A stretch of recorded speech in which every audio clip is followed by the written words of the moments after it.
Welcome to Dirty 20's and Natural 1's, a D&D podcast where a group of people simply try to play the game correctly and have fun doing it. Enjoy the complete chaos.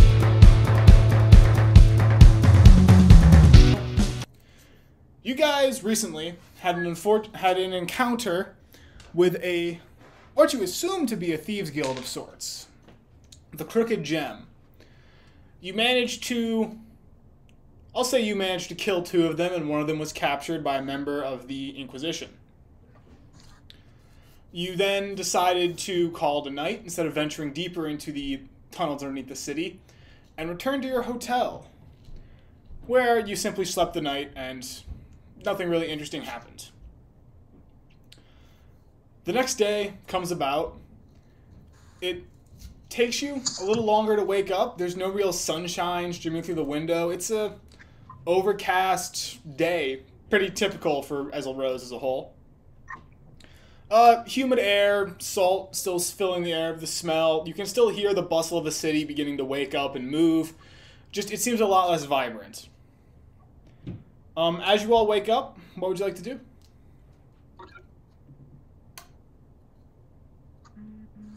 That is a question. We're chasing that. Do we want? They said like the port or something was like where it was gonna be completed or something. Yeah. Yes. Yeah. Something along those lines.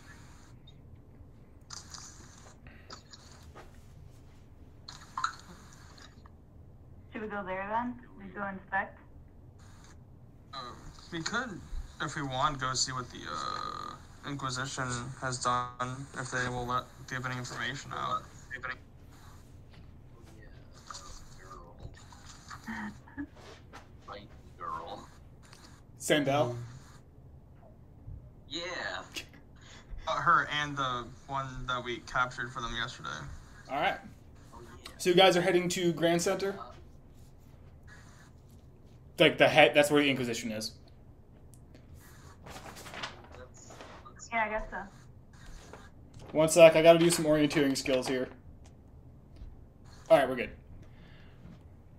So you guys fix your clothes, get ready, suit up, and in about, I'll say, 10 minutes, you make your way out of the hotel and onto the beginning to bustle streets of Rhinestoom. A lot less people out. You do see members of the Inquisition out and about, but they don't seem to be as guarded or as rushed as they were last night. They seem to be a bit more normal. I love normal. And it only takes you about 15 minutes even to get to Grand Center. You guys really didn't end up that far away. It's like a quarter of a mile walk, and the streets are empty. 15 minutes. And you guys eventually arrive at the familiar checkpoint gate. A familiar, full-armored guard standing there, weapons held. Oh yeah, the silent guy. And you start walking across the bridge. The helmet adjusts ever so slightly to stare at you, and he just stands there staring.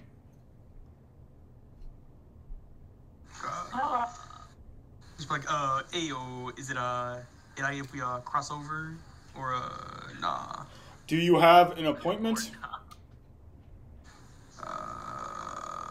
Theoretically, no. Then, literally, no.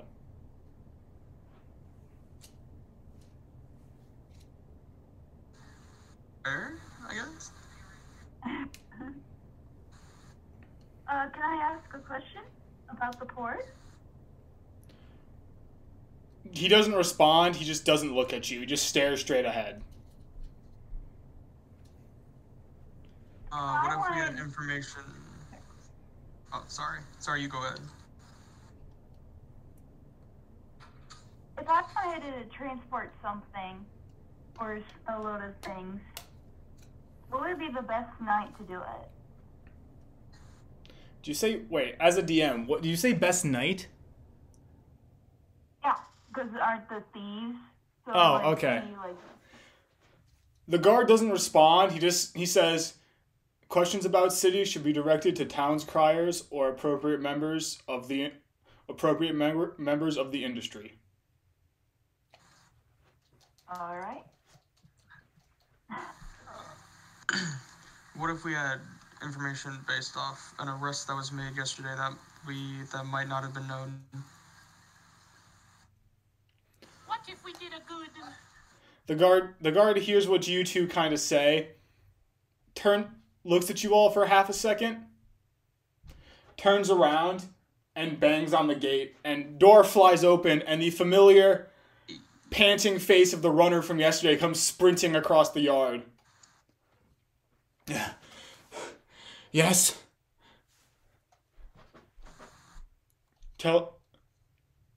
Ask Inquisitor Assistant Creed if he is willing to see these guests. Turns and he books it away, back up the stairs. And as he runs away, you can hear a small, "Oh dear God," as he runs back into the door, closing it behind him. You can actually hear his footsteps as he runs down this hall. Sometimes you gotta feel bad for the man. 1 minute Really passes. a terrible internship. It's basically He's what this unpaid as is. well. Unpaid internship, just running around. Right. But 1 minute passes. 2 minutes pass. 3 minutes pass. See, now you're starting to get worried because it's taken a while. 4 minutes. 5 minutes. 6 minutes. Guard has not even flinched. He's just been standing there staring straight ahead. 7 minutes rolled around. The door flies back open and out comes stumbling this runner. Hands on knees at the open door before trotting across the field. Hand on the gate. Inquisitor Assistant Creed says he has an opening to see them for 5 minutes. Tell them to come up. Slaps the gate and jogs off again. The armed guard switches hands with the spear, grabs the gate, opens it, and gestures for you to enter. I enter. It's a familiar sight. You've been here before. The familiar, already busy lower area, a lot of adornments on the walls, a lot of plants, a lot of exotic kind of vases and art stuff. You eventually come back to the central staircase again. Do you want to go directly to his office, or do you want to explore? What do you want to do? I mean, he said 5 minutes. Yeah, we should probably get there first. Probably hurry. We show up 30 minutes late. 30 minutes late to a 5-minute meeting. Yes. You guys quickly work your way up the stairs. It's not too busy. There's not a lot of people. And you arrive at the familiar floor of the Inquisition. Barren walls, a simple symbol on the wall, and you enter in. It's even quieter than the last time you were here. And you approach the original door. It is slightly ajar, and you can hear somebody moving around inside.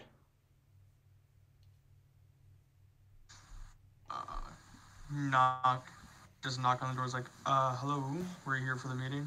You hear Creed's voice come up from inside. Yes, sorry about that. Come right in.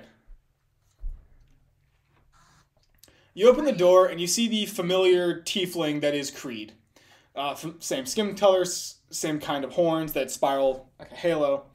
Only now you can see visible bags under his eyes. Looks very tired.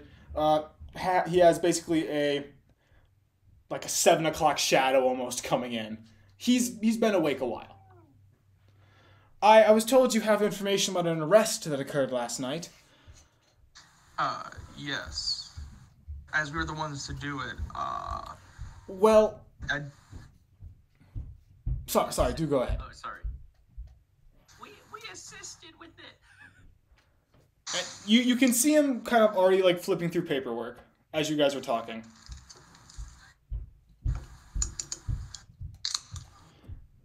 may you expand upon this arrest?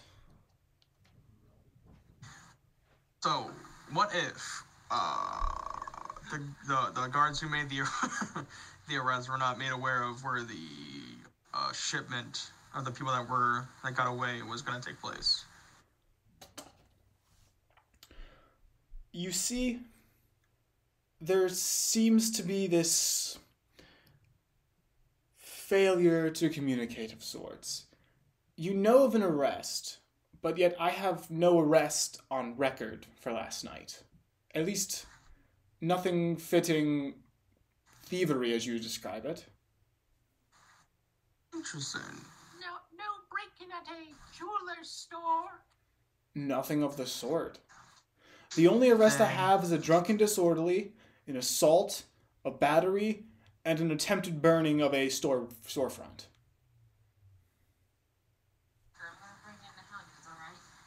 Oh god, there might be some barking coming your way from the mic. Oh no. Then you, it appears you might have a impersonator walking around at night. Or at the very least, the guard was very. At the very least, the guard was lazy. I'd love to say the Inquisition would not tolerate such a thing, but unfortunately, our fine ranks do have detractors of sorts.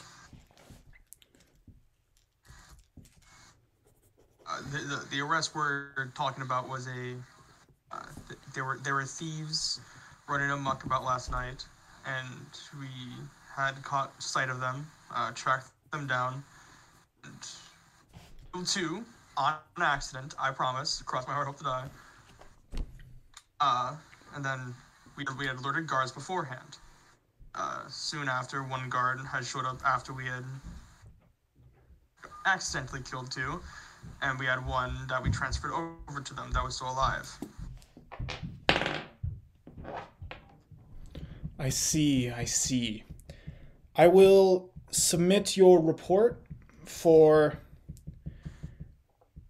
be reviewed by the upper members of the Inquisition, and we will begin going after this as soon as we can.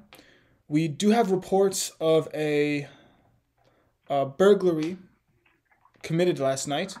Our guards reported no such conversation is the only issue.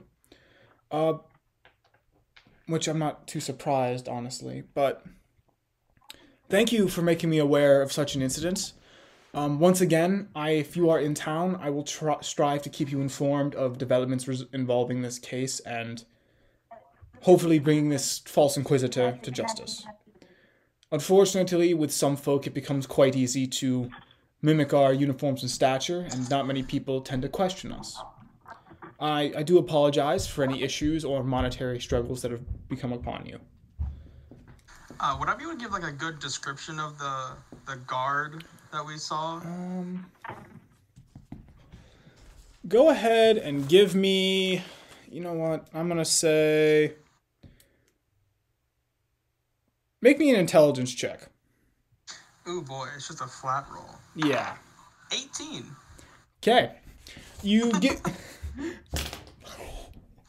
Can you all stop rolling good? I really want to have some mystery elements to this. I'm sorry. Yeah. You give a very, very good description. It was a broader man, older, older for a human. So older, pushing mid 40s, late 50s. Kind of had the salt and pepper beard, nose crooked, eyes were brown. The armor was passable for Inquisition armor. He had a blue cloak. It was a pass for an Inquisitor. It wasn't something you looked twice at and you didn't really question. Creed sits there and he kind of gets the description. You see him jotting down notes. I see. With that, I will post an arrest warrant later this day. At least when the arrest warrant opens, and we will begin hunting this criminal from the onset. Upon his capture, you will be financially rewarded, and I am aware of all of you, so you do not need to give me your names. I will simply seek you out to give you the reward, or you may claim it at your leisure upon completion of the task. Was it 2 or 3 thieves that got away? It was... There were 5 thieves. No, there were 6 thieves, sorry. 6 thieves. You killed 2. 1 was arrested and 3 got away. Plus the other man that was down there who wasn't a thief. Oh God. And, No, Caden, you met somebody else. oh, there's interesting. another person. There were 7 thieves. You all of you, but you only saw 6. You saw the 7th. And we knew they were stealing magic Okay. gems, right? You knew the gems were associated with magic. You didn't quite know what they did. You just knew they had some sort of magical purpose, use, or association. I'll also tell him that there were 2 crates of gems associated with magic that should have been apprehended. I guess now that we know they weren't, and Yes. 2 thieves got away, even with 2 more crates. That is quite unfortunate. Thankfully, it should not be too much of a danger. Such gems were more closely associated with projects ongoing in Rosenkreis, and they were not anything too dangerous, I believe. Rosenkreis has been a bit slow in updating us on their projects recently. Simply a hazard of the job. But you have not used your allotted 5 minutes, and my meeting with Inquisitor General Rain is not in another 2. Is there anything else you'd like to ask or like me to assist with? Is there anything about the case that first came here for? Oh, the Sandel case. Oh, yes. The judgment hearing has not happened yet. We are simply holding them in the prison for the time being. Inquisitor General will oversee the hearing. He is in charge of judgment for that particular case. He has been quite busy handling other matters involving deeds of the council. Simply, we've been quite busy. We're surprisingly understaffed for the first time in several years. I will inform you when the hearing is completed. Terribly sorry. Bureaucracy can be a bit slow. It's no issue of yours. Thank you for at least telling me. Glad I could be of some assistance. Will the rest of you questions that I may help with? You still have another minute and a half, I would assume. You know where the port is? Should we ask about the port? This is a coastal city. You don't need to ask about the port. You can see it from like anywhere in the city. Oh, okay. Do you know about the port? Looks out the window. Jumbo would ask that question. He kind of looks down at you. Just find a soap crate. You'll be fine. Aye, sounds good.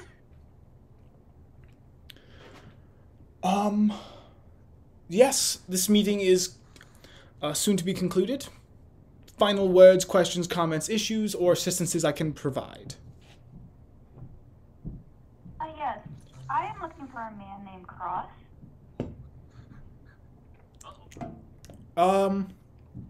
That's familiar. What exactly does he do? Because that sounds like a name I have heard in regards to the city before.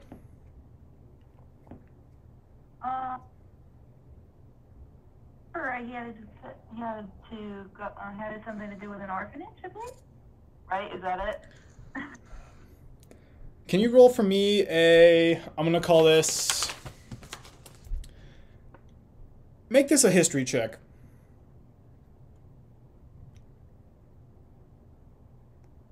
With advantage. It happened like 3 days ago.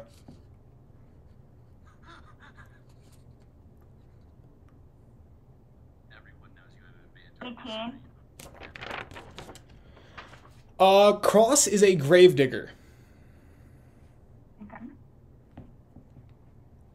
You remember the conversation with Mother Eldraz, and she mentions that one of her wards had gotten himself a mediocre job in the city of Rhinestoom digging graves.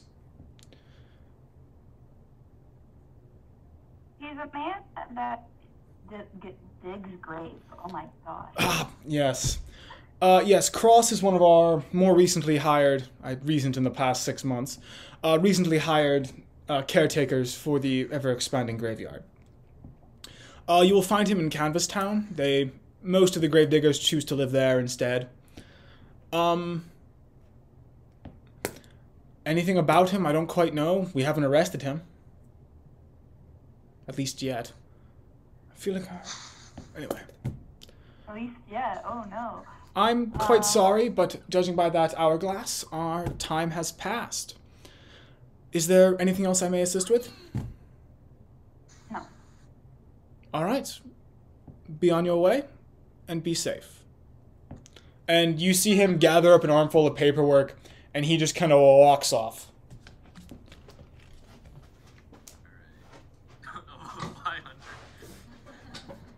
I'm kneeing on the floor. I need a chair.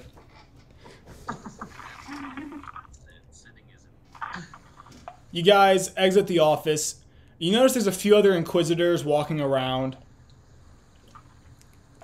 But it's still very quiet on this floor.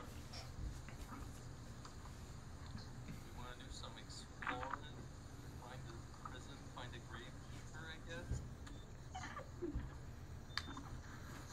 I would like to finish, I have to give him a package. Pass it. Oh, Passage, yes. Ross, I have something to tell you. Genesis 1. But what do you guys want to do? Romans 11:12. Thank you.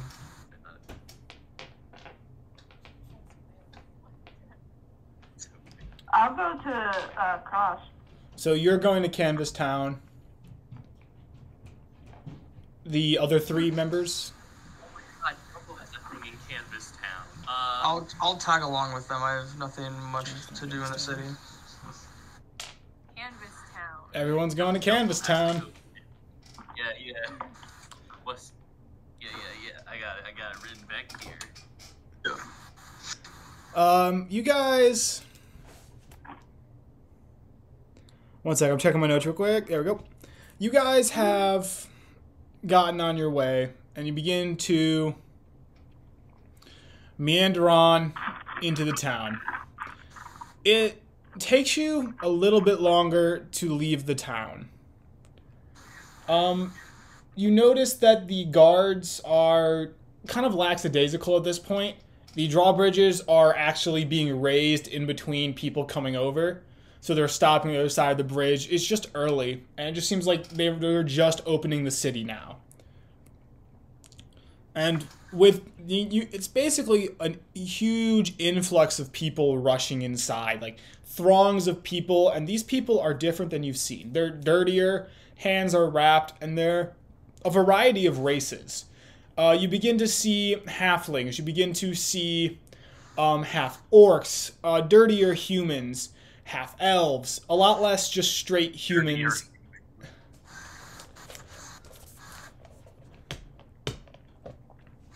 Yes, and you end up fighting the people out of the city, and you eventually find yourself, after taking an annoying amount of time, in Canvas Town about 10 in the morning.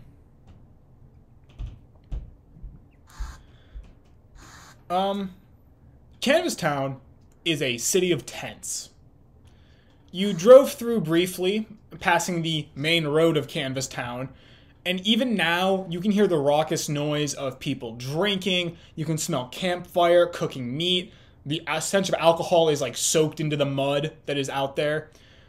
You see people wearing actual legitimate, like, half plates of armor, studded leather, riding around on horses. Everyone is carrying a weapon out here. I am too. I feel directed. So, how do you guys want to go about this? Well, Jumbo's gotta find a dragon shack. Because that's all Jumbo wrote down in his memory diary.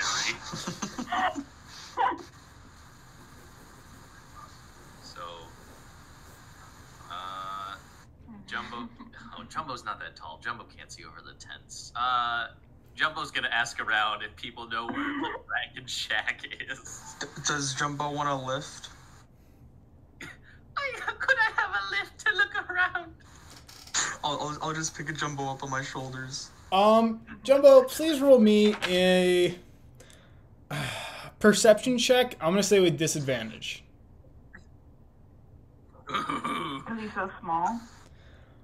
He's small. This is also like, this isn't like a normal like planned out town. Like there are tents that are like hugging each other here. So finding a shack that has like a painted dragon on the side is gonna be a bit difficult. I'm giving him a height boost. Come on. 13. 13? I did alright. You're looking. You don't see anything that jumps out to you as the Dragon House. You do notice that there's some shacks to... So you guys are at like the main road to Canvas Town. So it's the main road and it splits off into two sides. Down the main road, you look off to your left. And your left, you can see that there's some shacks that have paint on the side of them. It looks to be not that far away. It should only take you 15 minutes to get there. Just some general shacks with paint on the side.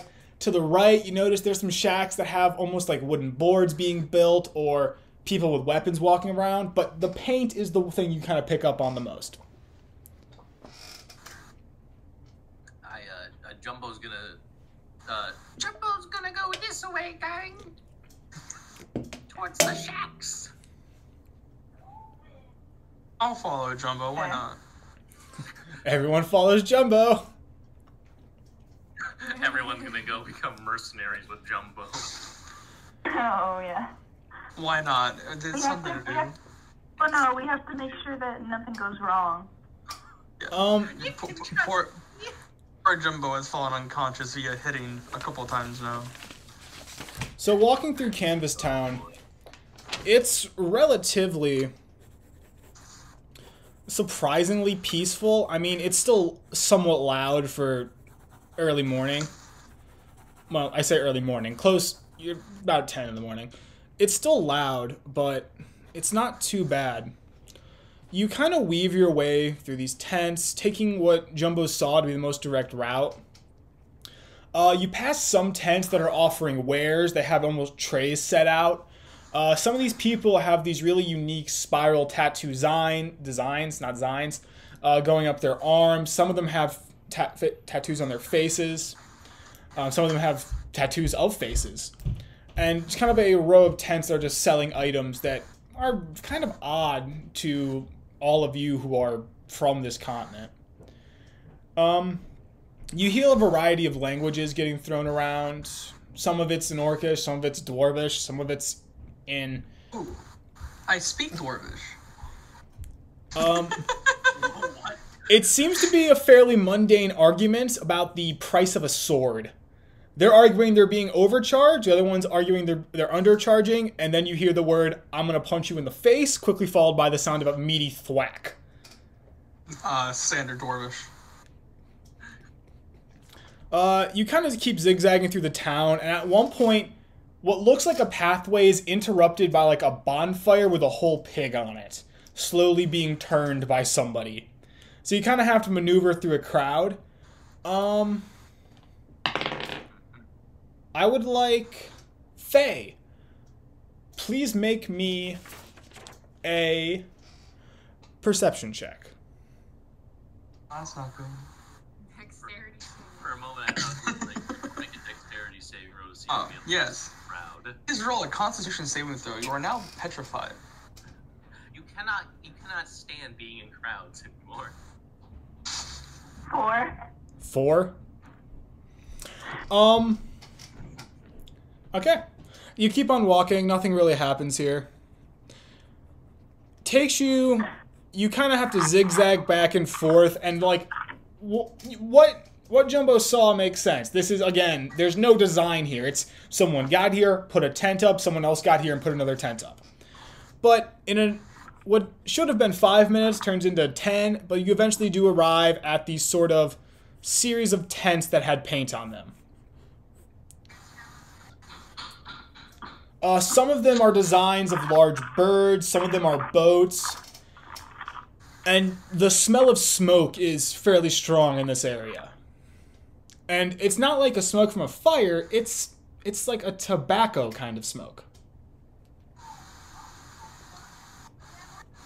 Oh, the worst kind of assassin. Smoking. Lung cancer.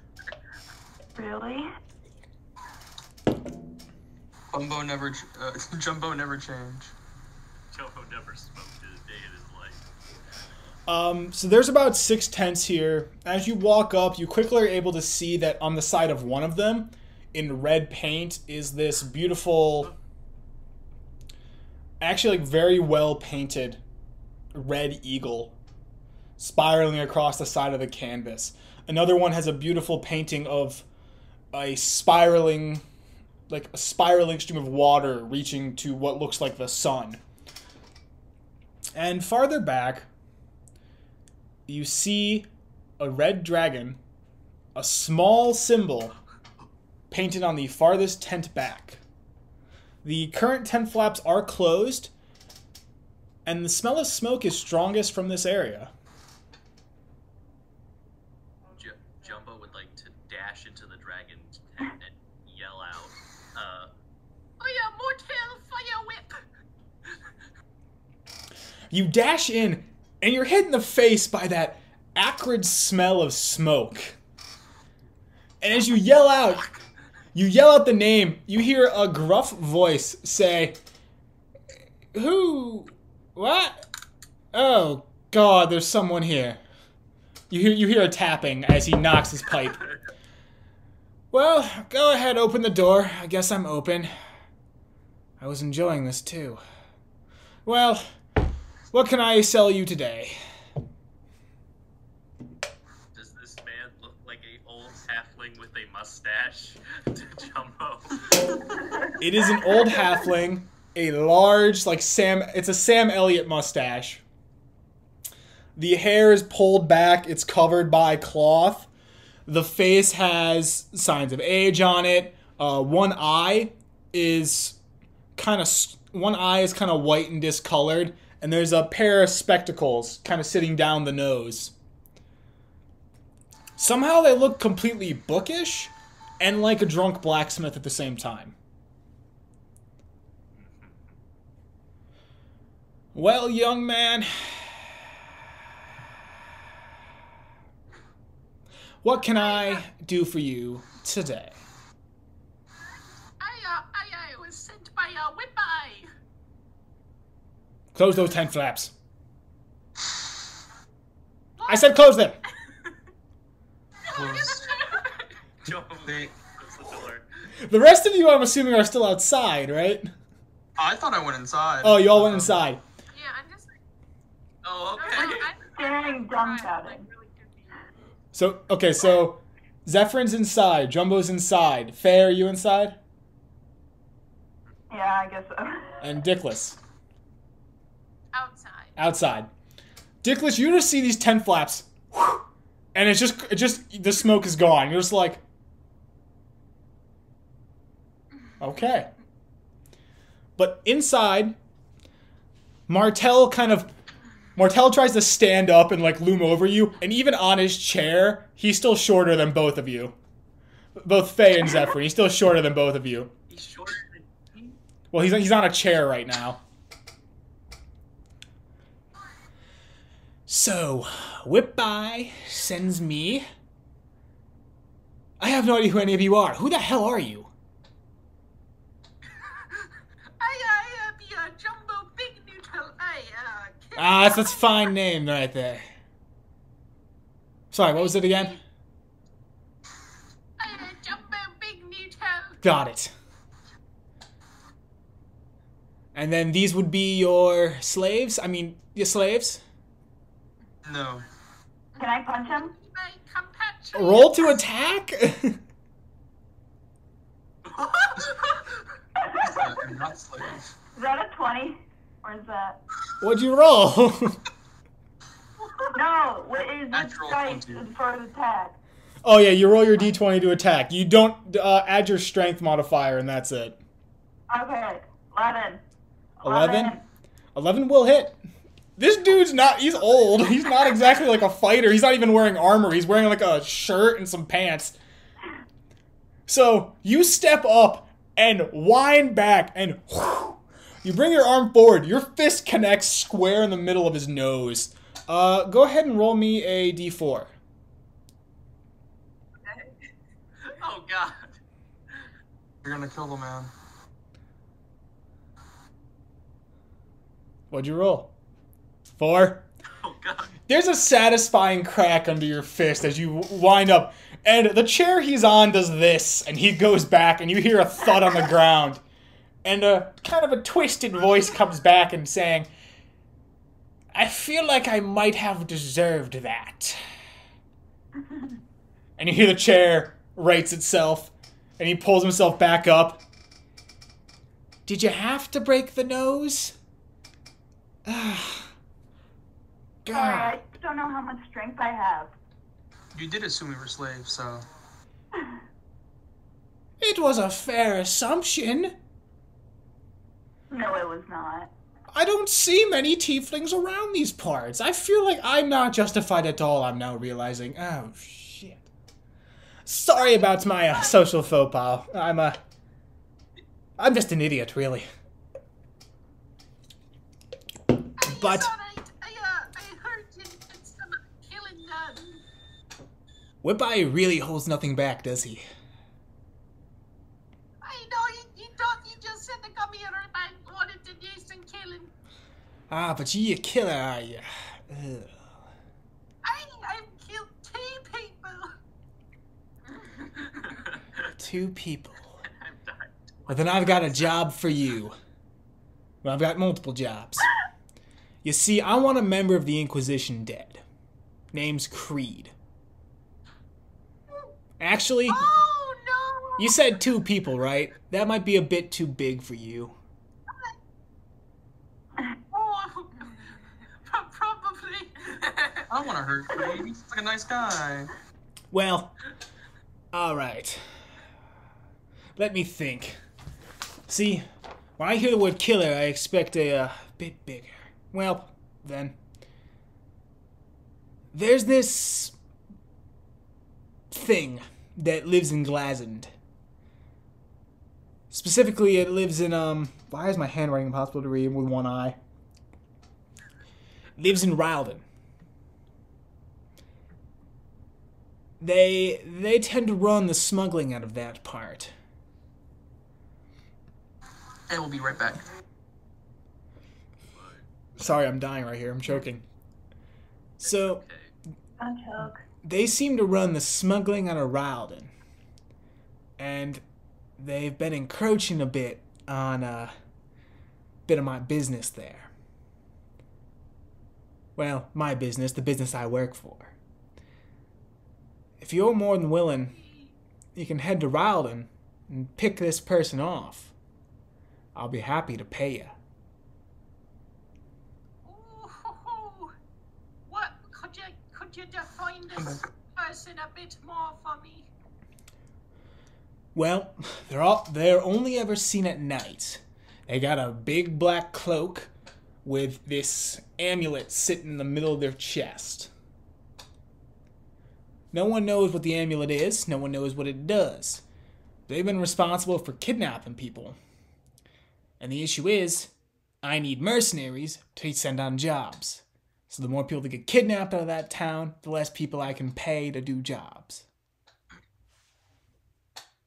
My eye is like locking up doing that facial expression. You need like a eye drop. Alright. Oh, okay. Monster fixes everything. If you want a name, he's been called we've been calling him Creature. On account that he comes out the old church, he's weird, and he's dressed like a preacher. So Creature. Oh, creature. No, Creature. Nice rhyme. Thank you said. I thought he said creature. He did say creature. Oh, okay. See what I mean? He's a creep who's dressed like a preacher. So creature. And you spell that with a K too. God, I understand. I think. But you want in on that job? I do at least. Put your hand up here.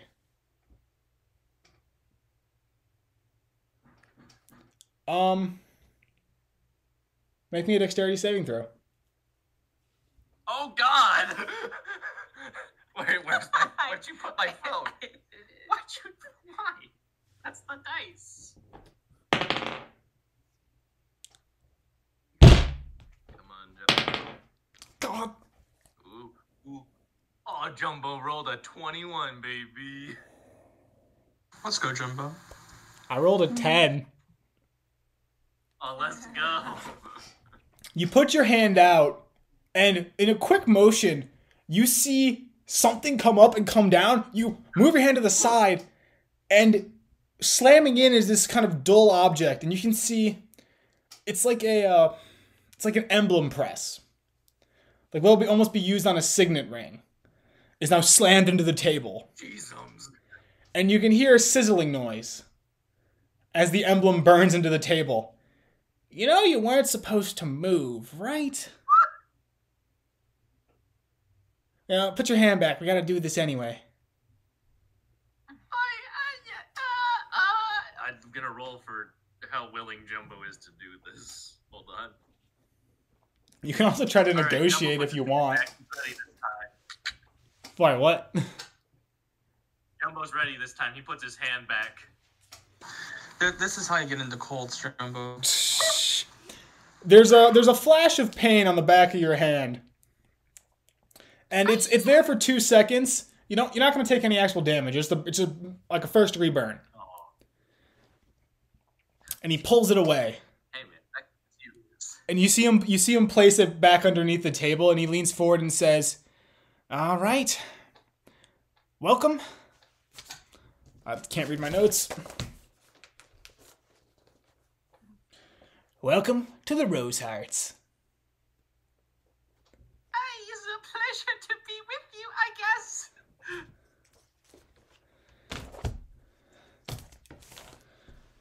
Is there anything I can actually help you with? And you can also open those there blinds back up. We can actually be open for business now. Hey, Jumbo will open the blinds up. As he's telling this gang, I guess. And like as you open up, smoke just starts to float out from his like pipe, and you see Dickless standing there just looking confused. hey, Nicholas, I've joined the gang. That's a surprise. So I'm looking for a guy named Cross. What? Cross? Just funny.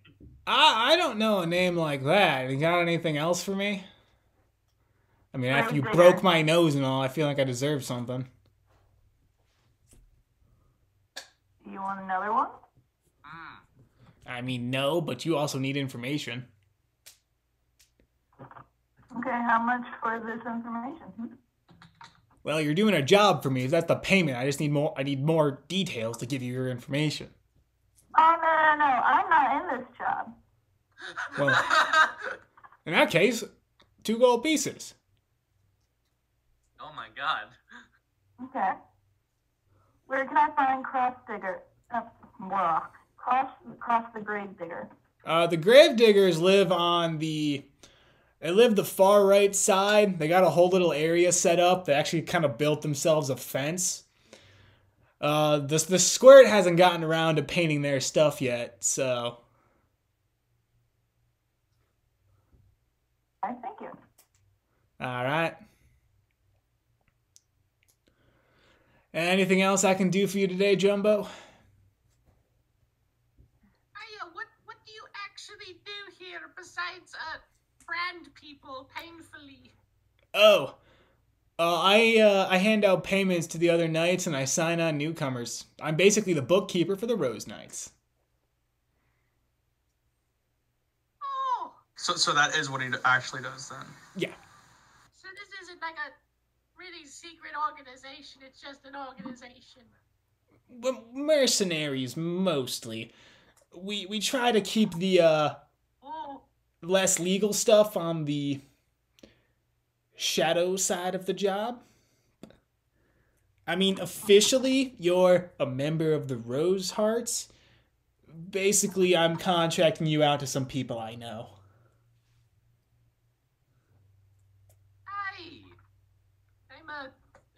I'm a worker in the corporate system.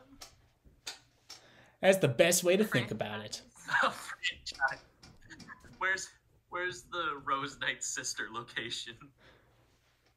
If you're looking for a competition, that would be Crimson We gotta Eagle. have competition.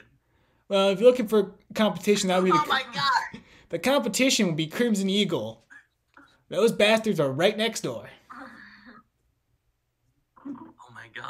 Oh my god, can I work for both of them? Hey, thank you for Oh my god. the details, sir. To be fair, Crimson Eagle is a better sounding name. Isn't that the fire on the house? No, they're the Black Eagle. Yeah, Black Eagle. Their color is red for some reason. Wait, oh, that's what I was confused because Well, it's red and black. It's very confusing because the three houses are the Blue Lions, the Yellow Deer, and the Black Eagles, who are red. Anyway, does Jumbo know how to get to the town where he needs to kill creature? You recognize the name of the town, and you kind of know it's farther down south. It's in between Black Run and Rhinestoom. It's a bit off the beaten path, but it's my pencil. It's not too far out of the way. Mm-hmm. But I know Jumbo knows how to get there, right? Yeah. It's not a small town like Arseca or Nitra or something. It's one of the larger towns in Esleros. I thank you for the job, sir. I'll be seeing you once I'm done. Come back with a writ of response from the man in charge, and I'll make sure you get your payment. Wait, what do you mean a written response by the man in charge? I thought I just killed this fool. Man, you're just gonna kill this fool. You're gonna go down there. You're gonna tell the guy in charge that you're killing this fool. Then you're gonna kill him. Go back to the man in charge, and then you get paid. It's murder with extra steps. Hey, I gotcha. Oh, do you happen to have a pair of gloves on you that would fit me? No. Jumbo's trying to be smart. Thank you. That's not allowed. I have to go visit the shop at some point. You can borrow one of my 4 cloaks. Use the cloak as a pair of gloves, yes. So, what do you guys do now? Where the I'm gonna go to the grave diggers area. Look see if he has any pockets on him to shove his branded hand into it there. Oh, you can pretend you don't have any. Just pull it back into my sleeve. Alright, Jumbo wants to go to the Crimson Eagle tent now. Wait, Uh, no, he doesn't. No, it's fine. It's fine. He's It's jumping. like murdered. You walk over to the Crimson Eagle tent, and there's actually like there's a rope with a bell on it hanging outside the flaps. The flaps are closed, but there's no smoke coming from it.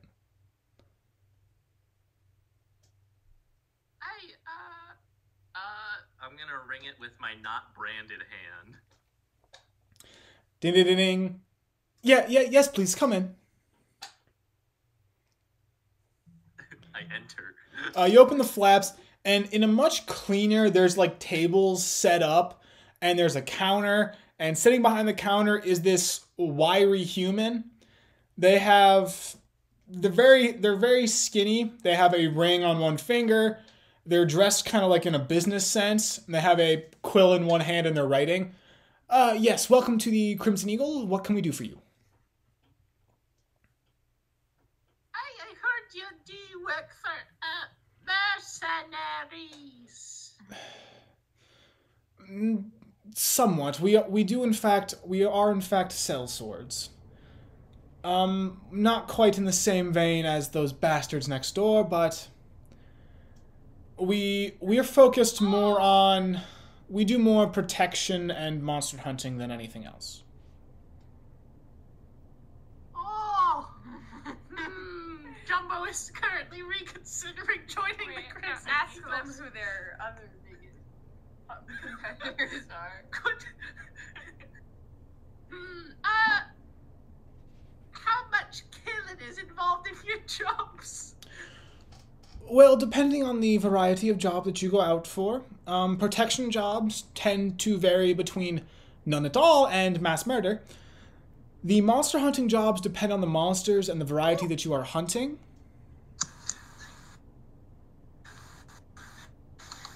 Mass murder is always fun, you know. War crimes and all that. Could you tell me about your possible financial competitors? That would be the Rosehearts. They're a more traditional mercenary group. They tend to specialize in selling out their members to do any sort of deed, whether that be fighting in the streets, attacking something. They tend not to encroach on our business, but oftentimes they mostly do specialize in dealing with independent security and guards and such. I see. What does it take to become a member of the Crimson Eagle?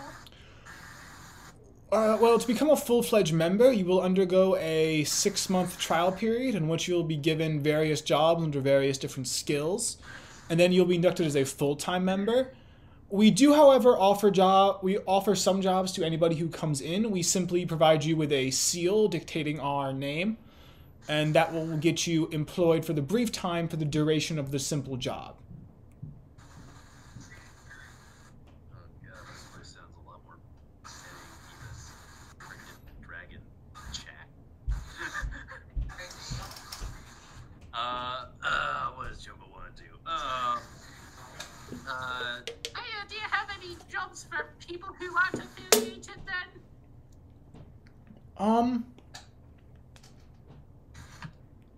Sadly, not really. Not for anybody who's not looking to undergo the 6-month probation at this time.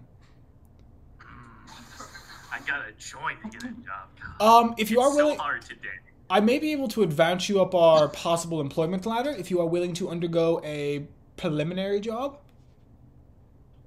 Let's go with that. What's the involved in this preliminary trial? Are you looking for security, or are you looking for monster hunting? Monster hunting sounds fun. Yeah, that sounds a bit better. Well, in that regard, for monster hunting, please describe to me what level you feel comfortable with. Simply, like, would you consider yourselves well-traveled, well-experienced, or would you consider yourselves more novices looking to begin? On a scale from 1 to 20, where do you lay? Basically, Jumbo doesn't really understand numbers. I'm gonna go with a solid 2. Fairly new, yes. Is a good assumption. Wait, are you Well, guys also in here? yeah, they followed in. Oh, okay, everyone but Nicholas. Alright. Well, and they begin to quickly. I forgot which book I needed. They quickly begin to sort through a bunch of papers sitting on their desk. Well, there are a variety of where is it?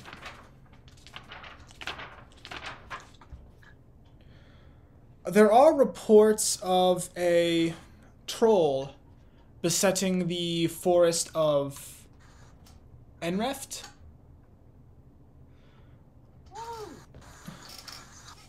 So for possible How do you jobs, spell that? Enreft. ENREFT. So for possible jobs, in Enreft there is the issue with a troll. Looking a little farther south. Farther south, when you go to the mountain pass, there have been reports of a griffin terrorizing passers-by. This is unconfirmed as to whether it is a griffin. It was described as a flying creature with talons. So, a flying creature in the mountain pass.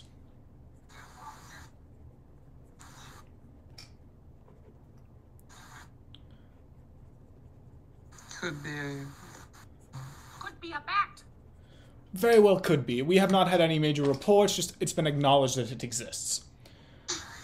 And if you're looking to travel farther, in Arseca, there have been reports and a actual sighting of a band of goblins looking to be slain.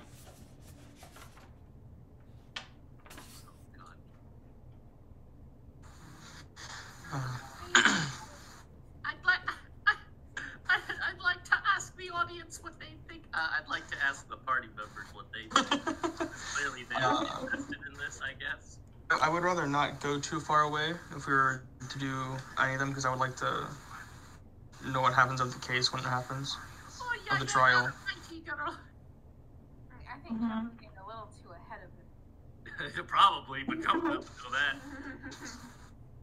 There are also security jobs if you are interested. Any near, like close by, that aren't too very far away? Unfortunately, no. Our location here is not our home base of sorts. We were actually funded out of the city of Blackrun. But we do offer jobs in cities of Friedman's Post, the Lofric Mines, and Haydn. We are currently looking for security for a project there.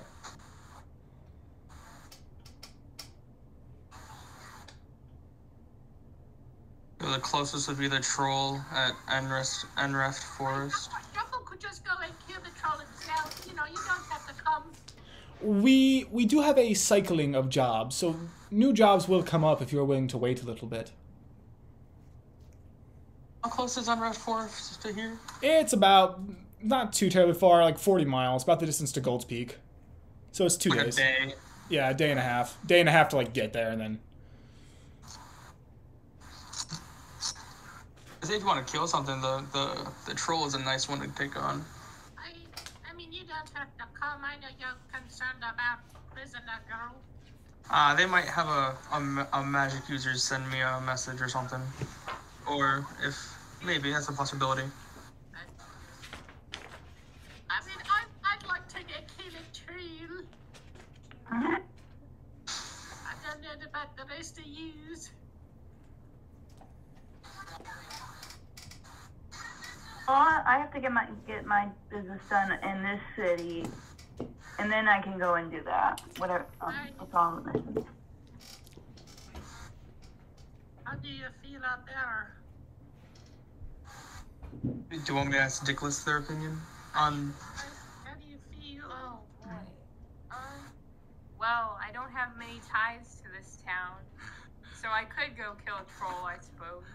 What does it feel like for this job? That's a good question. We should ask that. Pay, you asking? Yeah, what is the pay like? For killing the troll and providing evidence that you have killed it, you'll be provided within, if completed within 1 day of accepting, not exactly in 1 day, if completed within 1 day of arriving in the town, you will receive 200 gold pieces.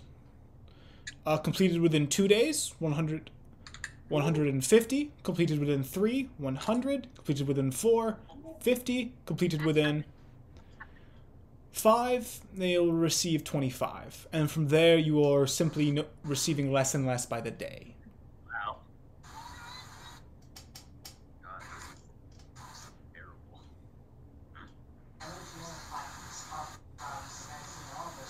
could probably do that. It's easy peasy.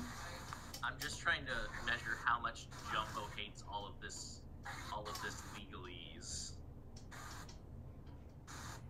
We just go kill one in one day, Jumbo. True. At the end of the day, it's still murder. Still murder. And you are getting paid for it. We'll take the job. Very well. May you please... He pulls out a stack of documents. Please sign your name here, here, here, and here. Oh God. I will do so. Jumbo is already affiliated with the other one. I don't say that out loud. Hey, Jumbo can sign his name, but it's not known as that. It's gonna be like, it's not even a line, it's just like a little... Just like... Fake doctor scribble. Yeah. You sign it, and the person says, all right. They reach underneath, and they pull out a signet ring. When you arrive in town, please show that to the town's mayor. They will then fill you in on the remaining details of the job and any pertinent information. My name has been Lucas Valgon, and it's been a pleasure serving you. Aye, it has, Lucas. Sorry, Lucas, could you remind me what was the mayor's name? I do not. We do not know the mayor's name, but you will be able to find out when you reach the town. The job was. Okay. Apologies. The job was given to us by the Inquisition. We are simply following it out. Oh! Now I'll be joining the Inquisition too. Oh no. Join the Inquisition. You are not joining the Inquisition. I know that is a fear of some members, but the Inquisition is responsible for the safety of towns. In a way of speaking, they hire mercenaries to do it, and they simply give us jobs to give out to mercenaries to cut out them having to interact with us. It's a little insulting, but it pays well. What was the town that we had to report to? Enreft.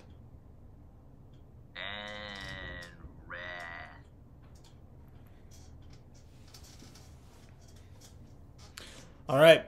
Jumbo has finished his business in Canvas Town.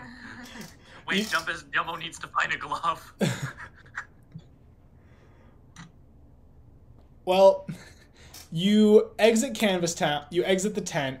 You are now heading to the Gravediggers area. Mm-hmm. So to get to the Gravediggers area, you end up cutting in between. You've been given the directions to it. You cut in between these tents, you enter back onto the main road, cut across, and it takes you about 20-ish minutes to work your way. You take a few wrong turns, but eventually you do end up on the far side of Canvas Town. A fairly small area with about 7 different tents and a kind of rope-made fence around it with a fire pit in the middle. And you see several older humans kind of all puttering about, and then you see one younger human coming out of the tent.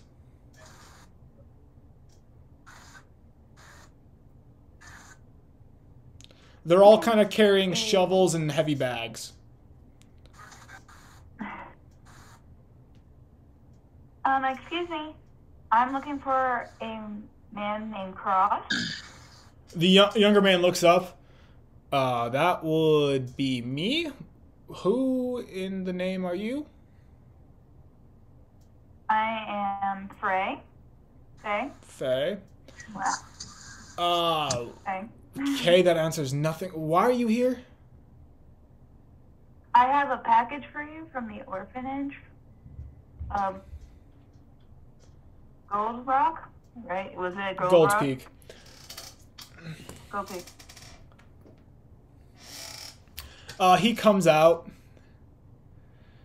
and he leaves the rope fence, comes over. He's fairly tall. He's very skinny, dirty hair, dirty face. He kind of holds out a hand for the package. Why am I getting a package? I left about a year ago. I was just ordered to give this to you. Okay. He opens it up and he's reading it for a second. You see a smile come on his face and he chuckled before folding it up and putting it away. Did something happen? Yes, there was a lot of murder. Oh. Okay. Fill me in a little more.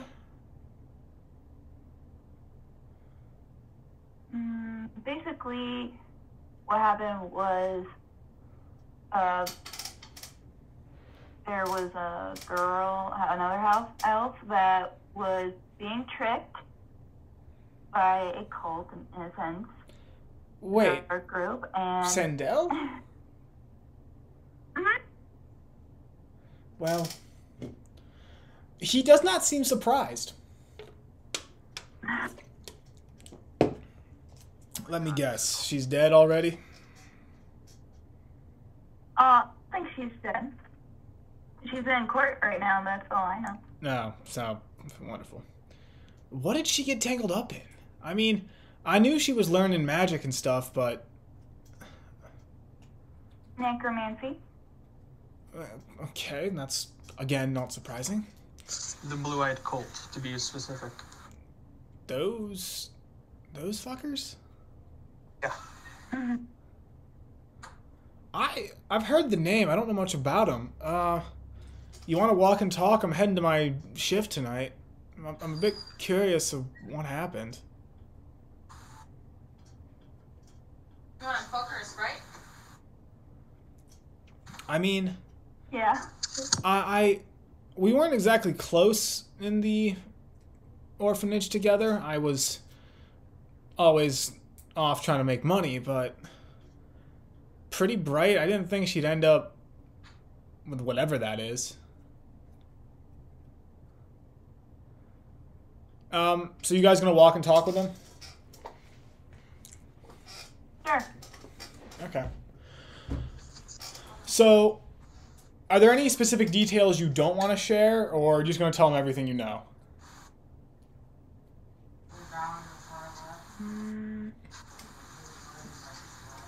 Good question. It depends, like, in my opinion, it just depends on how much that you knew about her. And if it wasn't that well, then I could just spill, but if they were still, like, friends in a sense, then I would be, like, very cautious on. Do you want to ask how well he knew her? Do you want to ask him or, like, insight check him or something, like how he's reacting or whatever? Sure. There were, like, 3 options there. Yes. Let's do insight. Okay. So this is an insight check to kind of see how he's handling it.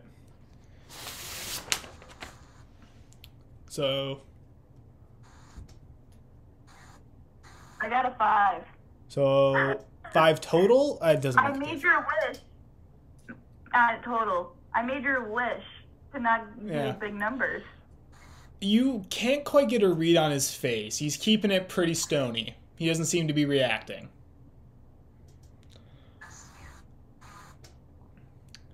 So, you all mentioned something about...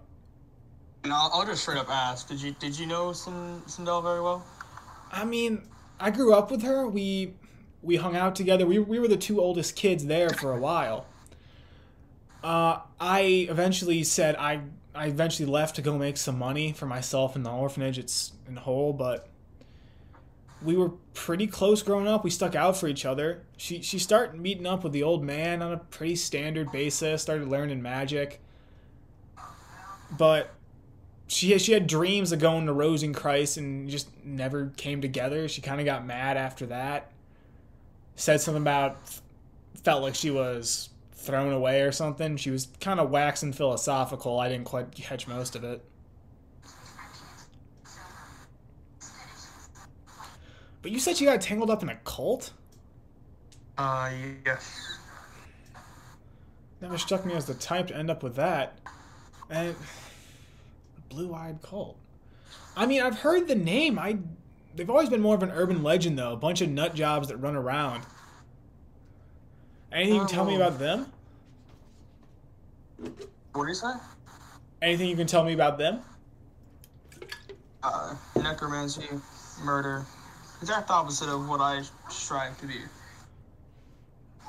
He kind of looks you over, kind of nods, and says, "No, I should have put that together."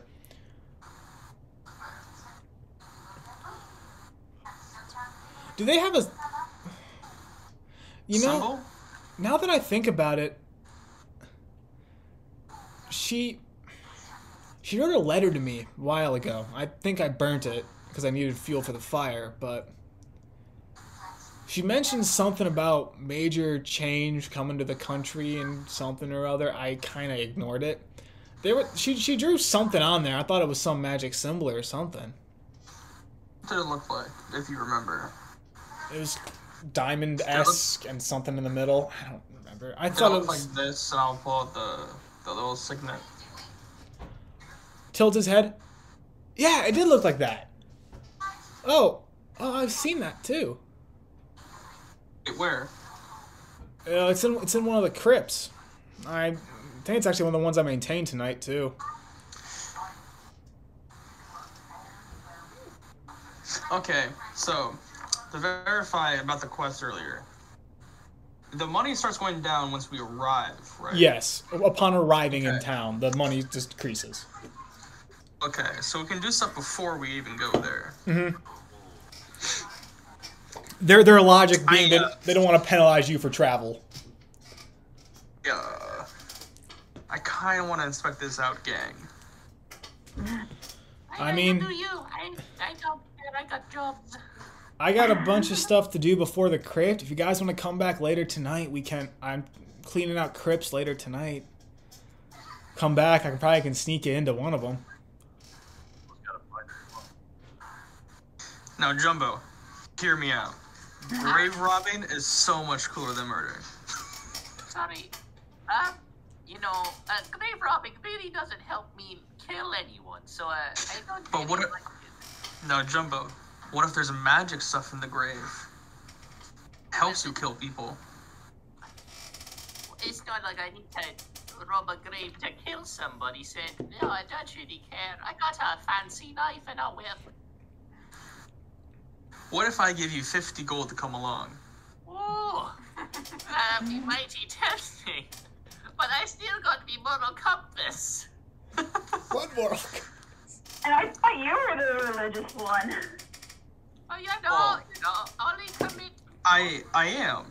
I have my own moral compass. And this goes... If there is a symbol of a cult that goes against my teachings, then I feel I am obligated to go see that out. Okay. That makes more sense. I thought you were gonna go random grave digging. Oh, I mean, I feel hurt. Promise that I could kill something. I'll go for I don't know, a gold. Actually, Okay. give me 2 gold to make me have 30. I got 2 a. gold it is. 2 gold it is. Hey, have you expected some murder at some point? Cross speaks up. So if you all want to check out the crypt, come back later tonight. I gotta dig graves with the other blokes. I'll sneak you in later tonight. Just come back and meet me by Tavern Many Doors. Alright. About sundown, I'll sneak you inside and we can well, you can do your investigating and I'll do my cleaning and cleaning. That works for me. Thank you very much. Thanks for bringing me the news, I guess. I don't think I would have ever heard otherwise. The letter was touching and all, but her handwriting ain't gotten that much better, and she still missed a few words, but...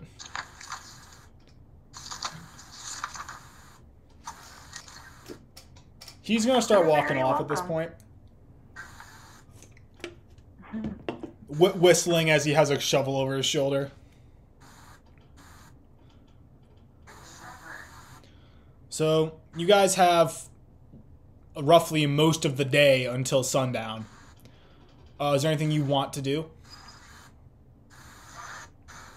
Jumble able to make it to wherever creature is and kill them. Not before sundown. All right. Jumbo's gonna go look for a shop that sells mighty fine gloves for gnome hands. Roll me a d20 and add your wisdom modifier. Ooh, wisdom. I'm good at that one. Come on, phone thing. Ooh, baby, that's a 5. Oh. It takes you close to 3 hours of maneuvering around Canvas Town. You end up in the same spot 3 times, but you finally find a shop that's selling clothes, and they are actually selling gloves. Oh, thank God. So about 3 hours later, you all finally stumble into this clothing shop. Ironically, it's on the main street that goes through Canvas Town. Wait, I wanted to, before that, see if there's any place I can get some anointed oils or water. You would have to head back into town for that. Head back into Rhinestoom, which you can do. So, are you guys splitting up for this? Or are you staying like 3 hours there, then get your stuff, and then? Oh, I can. 3 hours. Wait, what? I mean, I can do it while they're looking for their clothes up and then meet them there. Yeah, okay. You decide to go back to Rhinestoom to pick up anointed oils and the such. You cross the bridge, once again getting some odd looks from the guards, and you do get stopped again and searched. But you make it into Rhinestoom. I feel like this is a bit racist since I'm a tiefling. The guard just kind of glares at you and doesn't say anything. Insight check. Boy, what'd you roll?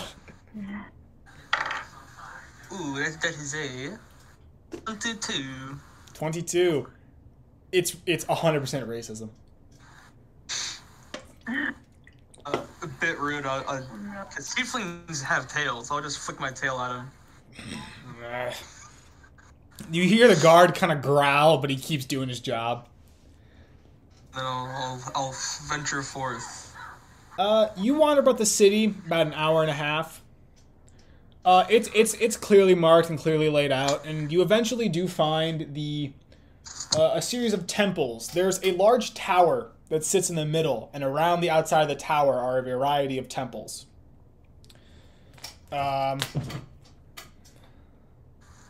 Phone work. You do see a temple to the Raven Queen. There are also a variety of other temples. You see a temple to Erithus, which is goddess of civilization. Well, cities more so than anything else. Civilization. Variety of other kind of smaller temples. Erithus is the biggest, but every other one is about the same size. I'll go to the Temple of the Raven Queen. You open the doors, and the inside of the building is rather somber compared to the rest of the city. The architecture is kind of large and looming, and there is a statue of the Raven Queen at the far end. And there are several people moving about dressed in simple cloaks. A few of them glance at you, and they don't really say much to you. You're able to walk in. I will try to find the head priest. Okay. It takes you about 5 minutes, and you do find the head priestess. She is busy maintaining something and working on something on the main altar. And you walk up to her. Head priestess of this temple, I am Zephyrin Ash, a fellow member of the clergy. I am here looking for anointed oils or waters, if you have any. She turns around, and she kind of stands up to her full height. This is a very tall half-elf. The hair is pulled back simply, face is plain. It is a pleasure to meet a fellow follower. You said you were looking for anointed oils? Yes, if you have any. Do follow me. And she guides you to a back room where you're able to quickly find the back room. It's plain. There are several beds laying there, and you're able to. She quickly opens something and she holds out 2 bottles to you.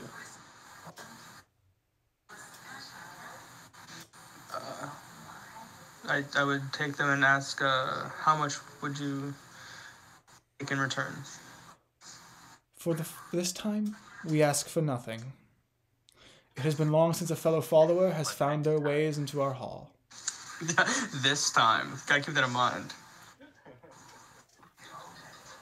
We simply ask that you continue your duty and follow in her laws. I will give them 10 gold regardless. She simply chuckles and kind of bows her head.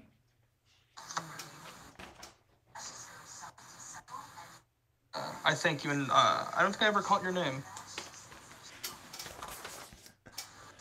I am Matron Gelson. Pleasure to meet your acquaintance, and Okay. then I will head off to meet my group.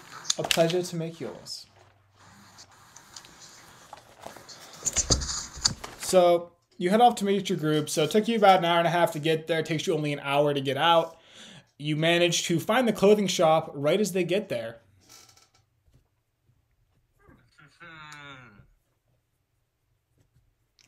And you're able to join them as they go shopping. At this point, it's nearing the sun. Has moved past. You've still got a bit of the day left. You just want to jump forward in time? Wait, no. Jumbo Hold up. lose their gloves.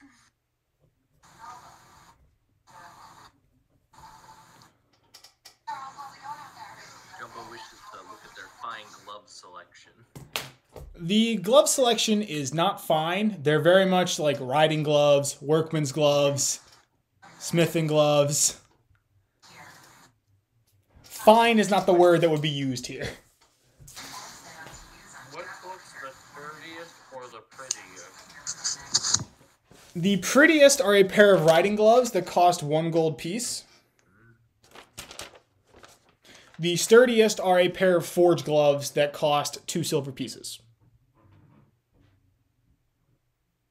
Oh shoot, I only have gold on me. I just gave you 2 gold.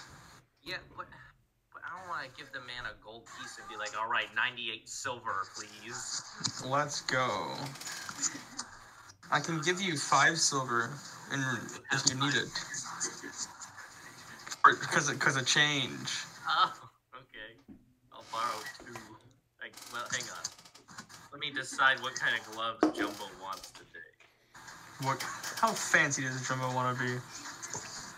Alright, Jumbo wants the 2-piece, what are they called?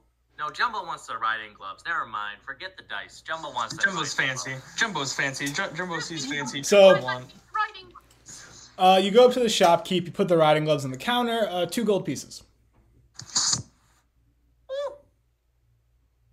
Now that's what I call a worthy purchase.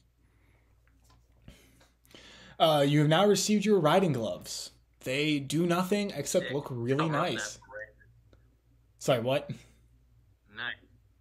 Can I fit both? Wait, do they even fit my hands? You bought like a child-sized riding glove. Okay, cool. Just wanted to make sure. And it is I feel like it would be any character for Jumbo to buy like extra large gloves though. Mm-hmm. You ain't that bright. Yes. But you get your gloves, and are we good to jump forward to nighttime? I believe so. All right, give me 2 seconds to go run to see if I remember where I put something. But night approaches. Ooh, okay. I think I have to run too. Okay. Maybe we shouldn't have done this. I feel like we're gonna get ambushed by like God or something. Oh no.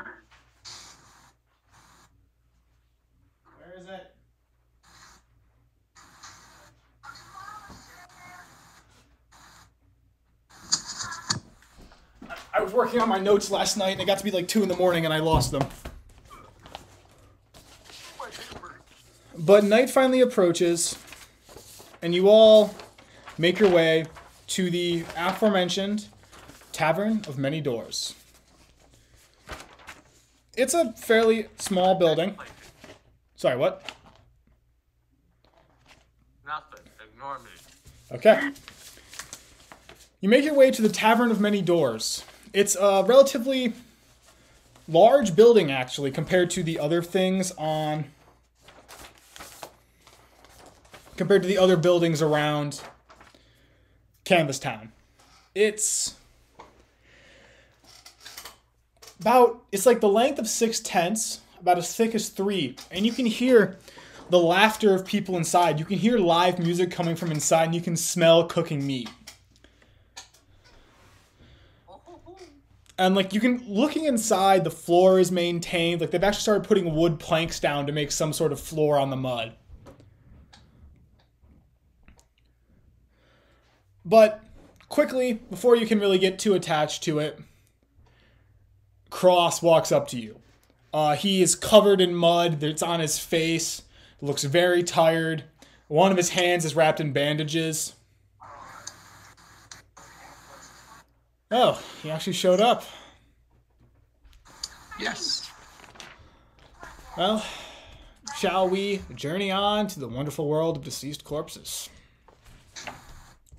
If you would lead us, yes, please. Very well. Let's get walking. I'm not one to question my employer, but why in God's name are we going into a crypt again? The blue-eyed cult symbol is above a crypt, and that usually means necromancy, which is against. I thought it was not for that. Anyway, thank God. So you guys walk out of town, and it's still a cloud-covered day, so it is dark out. Cross pulls out a lantern, and he kind of uses it to light his way as he walks. It takes you about 20 minutes to get to the graveyard. And when you get there, you see a bent, curled, rusted iron fence stretching around this very large expanse of tombstones made of wood, stone, marble. And farther in, you can see multiple standing crypts, dimly illuminated by flickering torches. Cross kicks the fence, and you see a gate just pop open. Really wish they'd fix this thing. It still doesn't lock. It doesn't keep anyone out anyway. But you're all just looking for the crypt, right? Yes. Alright. So, I need to ask, I understand. Why are the rest of y'all so interested in this whole blue-eyed thing? Well, I was a pain to be interested. Fine a reason as any. He guides you, and you eventually arrive at a crypt. This is one of the older crypts. It is well-defined. Still, it's been very well maintained. And you see Cross kind of finally runs a thumb across it. I've cleaned this thing far too many times. But I digress. Just give me 1 second to check something. Cross is going to move around to the side of the crypt. And he's going to stand there for about 15-ish seconds. Now, Cross, while cleaning this crypt, have you ever felt like any weird energy or something like that going off? I mean, felt off? Not really. I mean, it's felt a little weird sometimes standing around dead bodies, but he kind of gestures around him. We're kind of just used to that at this point. Just in case, I'm gonna do Eyes of the Grave. Eyes of the Grave. I believe that's... What's the range on that? 60 feet. And that shows you any undead creature, correct? Yes, I get a sense of where they are. You do not sense an undead creature within the crypt.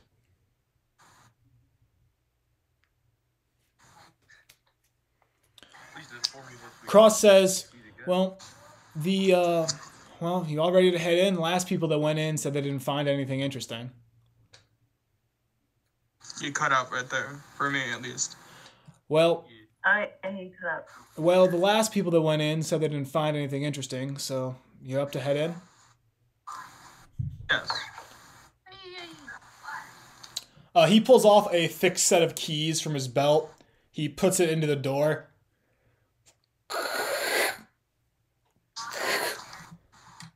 The door swings open, and this dimly lit interior, where there's basically two sarcophaguses almost against basically you have the walls, space, coffin, sarcophagus, tomb, middle area. And in the middle area, there's a standing suit of armor with a sword dead set in between. And he says, "Welcome to the Inquisitor's tomb." Say that again? Welcome to the Inquisitor's tomb. This is the one that has the symbol of the blue-eyed cult. Yeah, you see it on it's by the suit of armor back there. I was having to scrape off some thieves' camp I was scraping off something written on the wall back there the other day, and that was there too. I didn't end up getting it all the way off, but Oh, interesting. Could Jumbo take a read of it? there is no more thieves' camp. It's been thoroughly scrubbed or chiseled off. It says, "Yeah, feel free to take a look. I'm gonna join you in a second once I make sure we're clear." Hey, how did you know that was Thieves' Camp that was running up there? Wait, he's a lockpicker. Look at him, the fine lad. I've been around a few times, just done some things in my life. Did you know what it said? The thieves can't. No, I didn't. Inside check. I don't trust this man now. Do it. Oh my god. Ooh. These, I think that these are 16. Oh, he's lying. Hey, zip it. Why you being so hard on the boy? I'm gonna give this man a good look and say, The thief can't said they took everything of value already, like everything that wouldn't be noticed. okay. Thank you, operator. Well, yeah, feel free to take a look. I mean, last time I came in here, it was just three of us dusting and making sure everything was clean, relighting the torches and all that.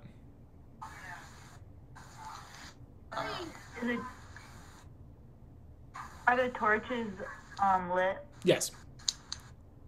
Okay. So you guys enter, and it's lit, so it's not dim light or dark light. And everything's as I described. You actually notice now that there's tapestries hanging next to the door as you walk in, and they kind of detail a castle being built.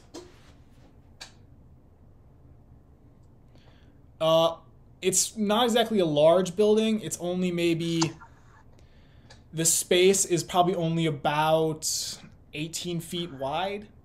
18 feet wide, about 20 feet long. Not huge. And there are two coffins, sarcophagus kind of things, sitting about 4 feet away from the wall in the room, and in the middle of those is the suit of armor. And the symbol is above the suit of armor? Cross kind of looks over and says, "I saw it kind of by its back leg." Where's she at? Right here. Roxy's over here. Sorry. Other puppies are being brought in. Cross says, "You guys go take a look. I'm going to double check, see if everything's clean." So, do I see the suit of armor, like the symbol? I'll use thaumaturgy to create a flame, just in case.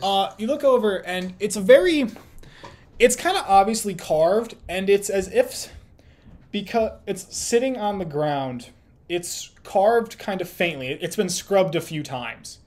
Like, it's been scrubbed, and it's like almost been, something's been dragged across it. And it's positioned almost right next to the knight's foot. Does it look like the statue can move? The armor? Roll investigation. Natural 20. Yeah, the statue's 100% movable. Oh, Did you want me to take a picture? I believe you. I'm rolling like crap, and you guys keep rolling all this high stuff. Look, I swear to God, this metal dice is not. It has not been tampered with in any way, shape, or form. I believe you 100%. I'm just hating destiny and fate right now. Lady Luck hates my guts regularly. D&D, sometimes it works. It's not. But you kind of notice that, and on instinct, you reach over, you kind of grab the foot, and almost as if it's 100% pliable, you bring the leg over, putting the knight in a more natural stance. Almost an at-ease parade rest with the sword brought down the middle. And you hear a grinding noise begin to fill the room. And the coffin to your left begins to slide over. It's harsh grinding, but it's moving surprisingly well. And with your natural 20, there's not a lot of dust coming up from underneath it. It slides open, revealing a stairwell that descends underneath. And Cross kind of stops and goes, "That's new." I don't think it is new to you, but not new to the building. Fair you said enough. There's no dust. No dust came up. There was no dust underneath the sarcophagus. So this has been moved recently. I think you might want to take better care of this place. People seem to come and go here a lot. You think the Inquisition wants us here more than we are? We just show up whenever they want it cleaned. We stay away from it any other time. They don't pay us enough to care. Interesting. Hey, Zephyr, what kind of black magic was that? I think that was just gears. Ah, yeah, black magic. Figure tricks out one day, you priest. I'm gonna roll. Oh, come on! Creature. Cross is gonna kind of walk up to the stairwell and start to work his way down. I'd be careful doing that, buddy. I mean, Well, you don't need to threaten the lad. whoever. I'm not trying to threaten. I'm trying to be protective. It might be dangerous down there. I mean, do you want to go first? I can't see it. Yes, I will gladly go first. So All right. I'll Are the rest of you following? I think Gonna- yeah. I'm gonna just in case. Lloyd too. I slather my mace in anointed oil just in Alright. case there's any undead that we run into. Okay. So you walk down this staircase and it's pitch black, but you eventually arrive. So it's about 25 feet of a staircase, and these steps are surprisingly dry, like well worn. You arrive at a landing, and you're greeted with a almost metal door that's slightly cracked open. It's Zephyr in the front. Jumbo wants to be in the back this time. So Jumbo so you and, don't actually then get killed. so Jumbo and Cross are in the back. Faye, are you second or is Dickless second? I'll be second. Okay, that'll be third. So you arrive at this metal door that's cracked open, and from inside you can see a faint light. Faint light, that doesn't bring good feels. I'll try to be stealthy now in my chainmail somehow. Go ahead Try and to roll stealth with listen, disadvantage. like lean against the door and listen. Lean against the door and listen. Roll perception then. That's Nat 20. that's cocked. Never mind. I get to reroll that. I swear to God, this is not 20. Okay, this might not be that great. That's my stealth. No, I roll a disadvantage because of chainmail. Yeah.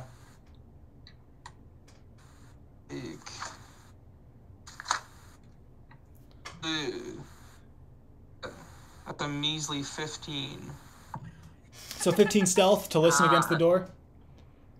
That's for stealth. I didn't listen for the hearing. Alright, just roll me a perception check then. 18. 18? You don't hear anything moving.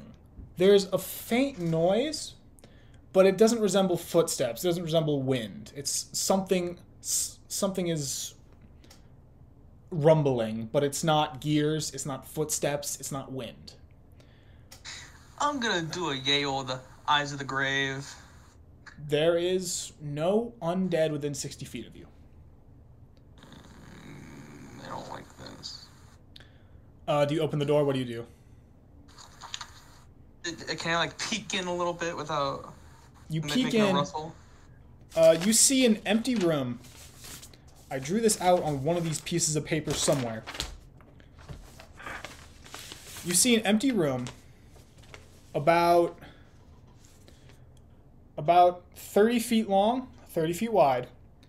And on the other side of the room, there is another metal door that in this dim light you can somewhat make out wait, you have dark vision. You can make out an engraved phrase on top of the door. I mean, it's 30 feet away, so you can't quite read it well, but you make out an engraved phrase on top of the door and a mechanism sitting in the center of the door across from where you're standing. And there's another almost staircase down. So it doesn't look like there's anything inside, yes? It is completely empty. I'll slowly meander on in. Okay. Roll me a perception check. Actually, no, you roll me a perception. The rest of you follow? Yes. You've got nothing better to do. This is going to seem redundant. Please roll me a perception check. Another 18. 18. You notice that there is a faint line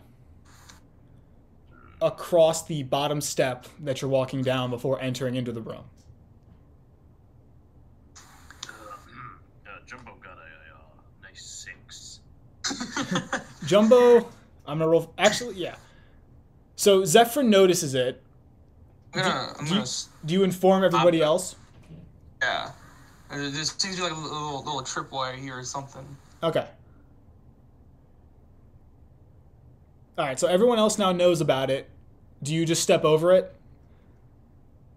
Yes. I don't feel confident disarming it.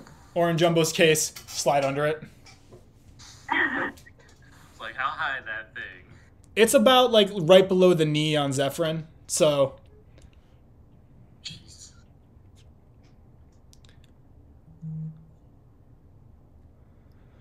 So you step over.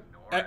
Everyone steps over or under, and you enter into the room. And as you enter in, there's a flash, and the room lights up. Oh, that's not good. And you can now make out everything in clear as day. The metal door sits across from you. There are two braziers that are now burning with flame.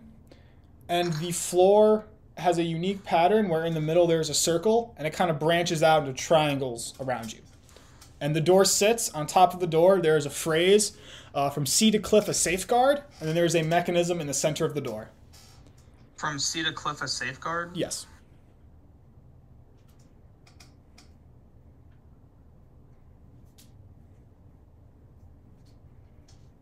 And what else was in the room?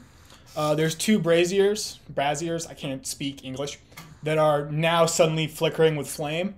And in the ceiling, I'm just going to explain this now, you can see a series of almost magical light generating into the room.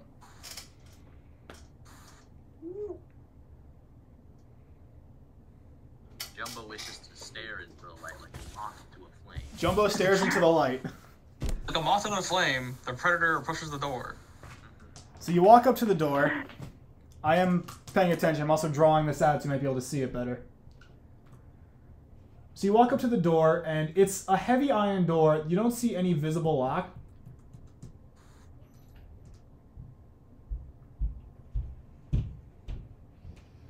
No visible lock, but you do see a mechanism that looks like this sitting in the center of the door.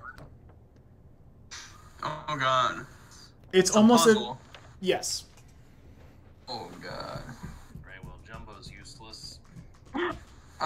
Could you take a picture of that and put it in the general so we could see it? 1 second. Yeah.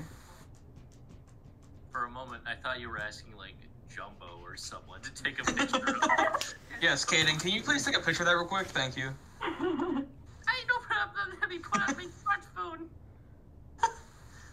I use the Google Pixel. I need everything to work, please. I draw from my hand. Google Pixel. We're just dragging my...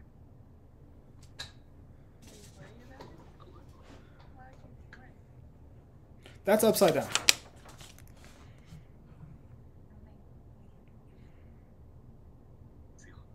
Taking pictures on Discord sometimes just makes the pictures upside down. I've noticed. Well, hopefully that doesn't do that. Wow. What is that? One. Pardon my poor calligraphy, but I assume it's 1, 2, 3, 4, 5, 6, 7, 8, 9, 10. I prefer I, nothing, 3, thing, Squiggle. Nothing. 7. 9, 10. Yes.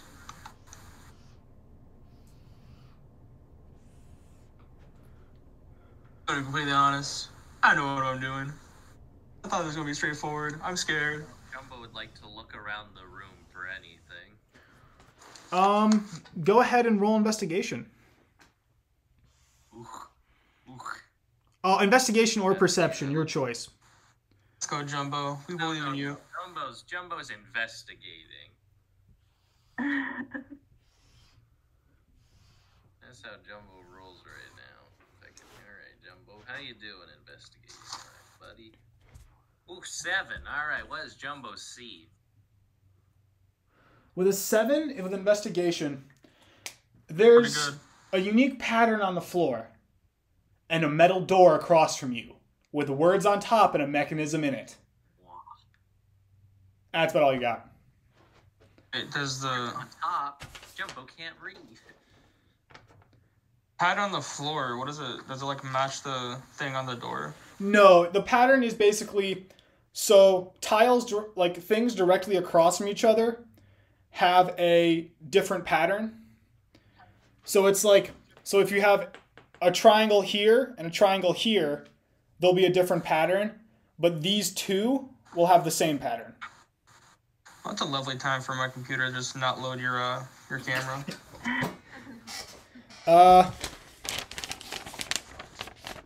It kind of resembles that kind of pattern on the floor.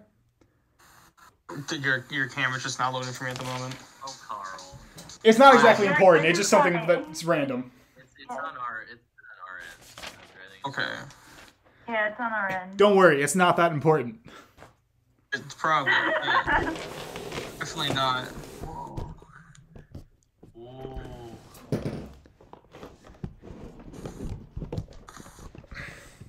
I'm running out of things to put stuff on top of. This is kind of what the room looks like. I'm drawing the triangles as we go. I suck at freehanding is the issue. That's okay.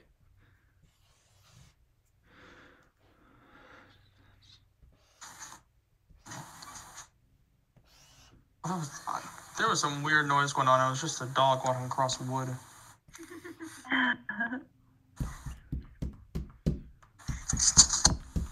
All right. So this is the general layout of the room.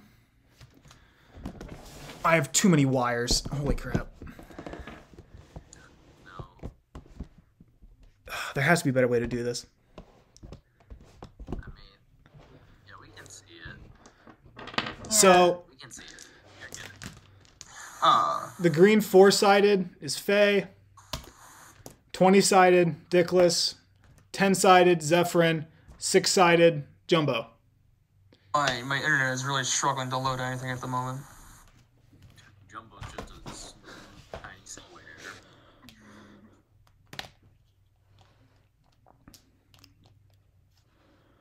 So what do you guys want to do? Can I Investigate? Sure. Okay.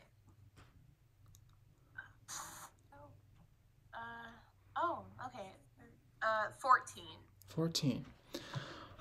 You walk up to the door, you look at the mechanism. You can tell that this is the locking mechanism for the door, fairly obvious. But with a 14, you can kind of tell that the mechanism operates something in the floor as well, judging by how the door is set up and your understanding of construction and operation. Additionally, you can hear what almost sounds like water underneath the floor.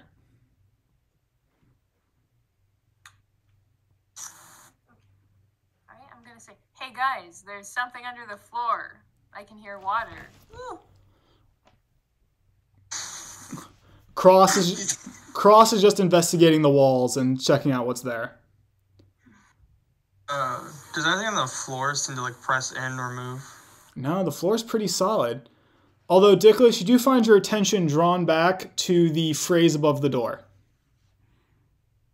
Proceed to cliff. A safeguard.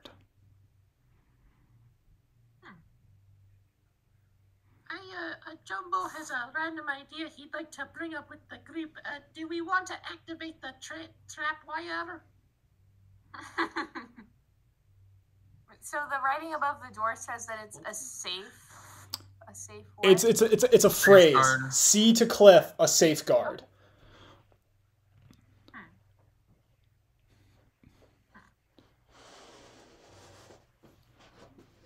That might be a decent idea to activate it. Hey, I mean, Do the things on the door? I'm guessing they can press on it, or is it's just there? They turn. They turn. So they almost stick out like a switch, and looking at them with like your general perception, you can tell that you can turn them to the side. And what it seems like with the investigation you've all done is that some combination of these will unlock the door. What happens if you just turn one of them? Let's find out. Which one do you turn? Just the first one. So you turn one. Yes, I turn one. You turn one.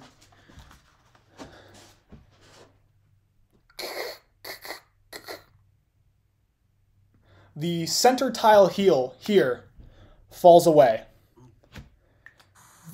There's a splash. You hear. And now the sound of rushing water fills the room. I'm gonna turn that back. You unturn it, and Yeah. the rushing water is still there, and the floor does not replace itself. Interesting. I might have fucked up. Oh no. Jumbo would like to peer down the new hole. Do you have dark vision? Yeah. So you peer down the hole, and in dim light, you can see about a 30-foot drop, and you can see this quickly moving underground river.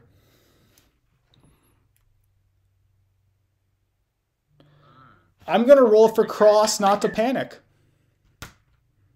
That's cocked.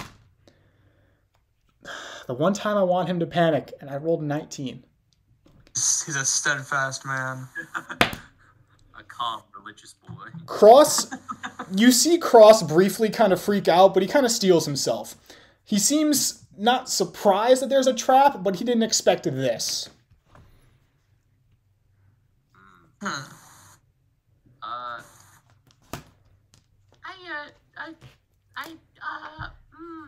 Is there any place to like tie a rope to?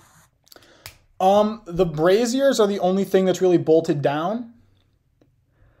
How? I would tie it to my body. Oh, well, Jumbo didn't want to be so brazen as to ask Dickless to hold the rope. Would you kindly be an anchor? Could you hold me up while I descended down into the depths? Sure. All right, I've got like 50-foot rope or something. Okay. I'm gonna give one to Dickless and slowly, like, just let it down and slowly climb down. So you let all 50 feet drop? Yeah. So you let all 50 feet drop, and you can feel the ropes kind of getting pulled by the river. But with your added weight, it kind of brings it back to relatively stable. You're still kind of doing this, though. You're still kind of diagonal. But you can tell that this is an old underground cavern. You've seen similar things where you're from. It was basically you put together, the crypt was built on something else, and they just used this to their advantage. You don't really see any dry areas to stand from where you are. They're like, you can't get to any of them without dropping into the water. Could I swing the rope like a Tarzan? Make me an athletics check. Oh god. Well, actually, are you just trying to swing it, or are you looking to dismount? Well, is Jumbo able to gauge the distance and like figure out if it's even feasible? Oh, yeah, wouldn't it be more acrobatics for, like, jumping? I was going to change it, because if you're just trying to swing it, I was going to say acrobatics, but for trying to get the rope swinging and get enough speed, I was going to make it athletics, just for the sake of you have to use strength to get the momentum going, then to throw yourself. That was my logic, at least. But Well, my first question is, does it even look feasible? roll intelligence. Oh, intelligence. Oh, this could be bad. 9. Maybe. I mean, if you got All right. if you got enough like momentum in the swing and the throw, yeah, maybe you could do it.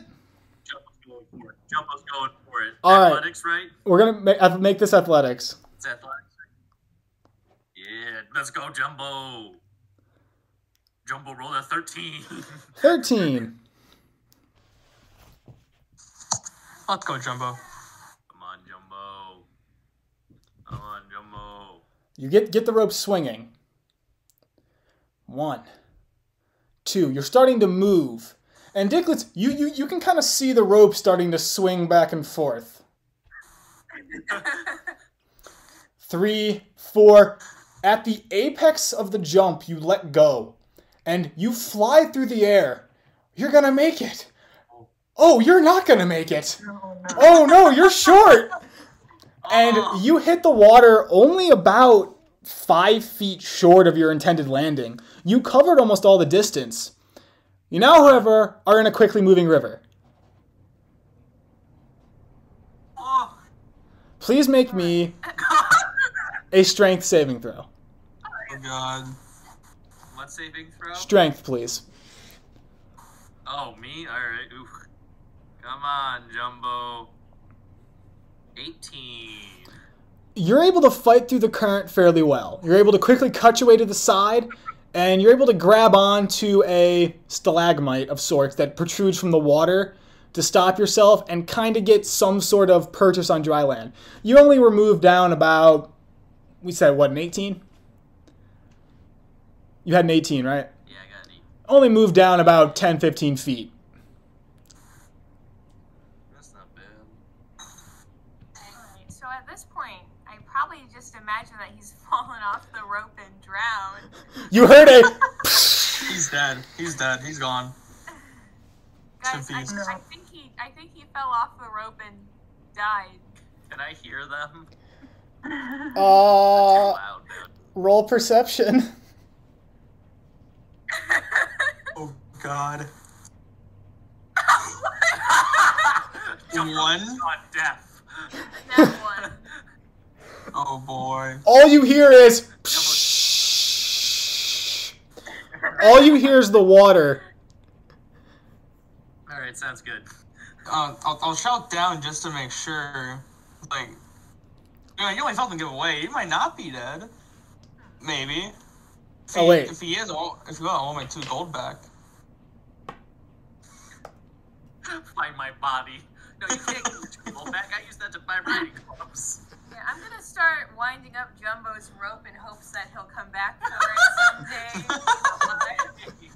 I'll shout down there like, "Hey, Jumbo, there, buddy." Do I need to roll if I can? No, I'll say with like a purposeful shout, you can hear it. You're only about 10 feet away, and the river's loud but not awful. Why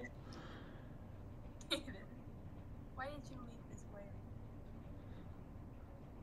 Oh, hello! I'm down here alive. Okay, so he's not dead. I just missed me landing a little bit. So there's stuff to land on down there? Well, if you're good, I can set up some candle. No, I can't. I don't have any lighter fuel. Never mind. Cross kind of Cross kind of looks down and is like, "How are we getting to him?" Good question. Is there any way we can assign the switches to any of the things on the floor? Ooh. Hunter, while Jumbo's looking up, does he see anything on the underside of the floor? Not exactly. You can see there's sort of a mechanism. Actually, roll me an investigation check. This is in dim light, dark vision. I'll say it's base. 13. It's pretty big. 13. You get a sense that there's a pattern to how this floor falls away. And with the 13, you can tell that what looks like the next in the order is the from where you are, you call it out to be that this you know which one is in danger of falling next.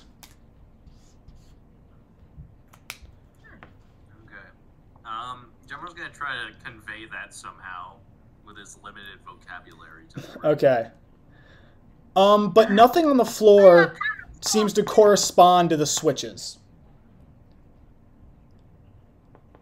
Dickless did see earlier that the phrase up top seems to be important.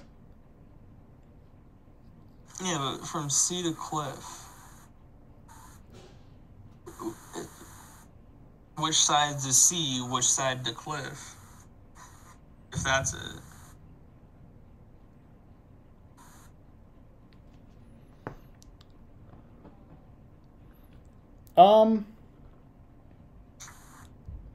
Fuck it. The one next to the 7. Let's give that one a whirl. Gonna do the 8? Oh, to the left of the 7. Left of, oh, sorry, 6. The one that's stretched out.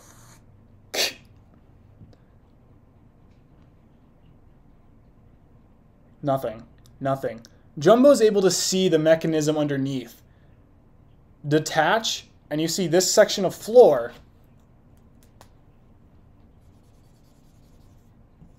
drop away. Oh. I got that one right. Ayo. I think, maybe.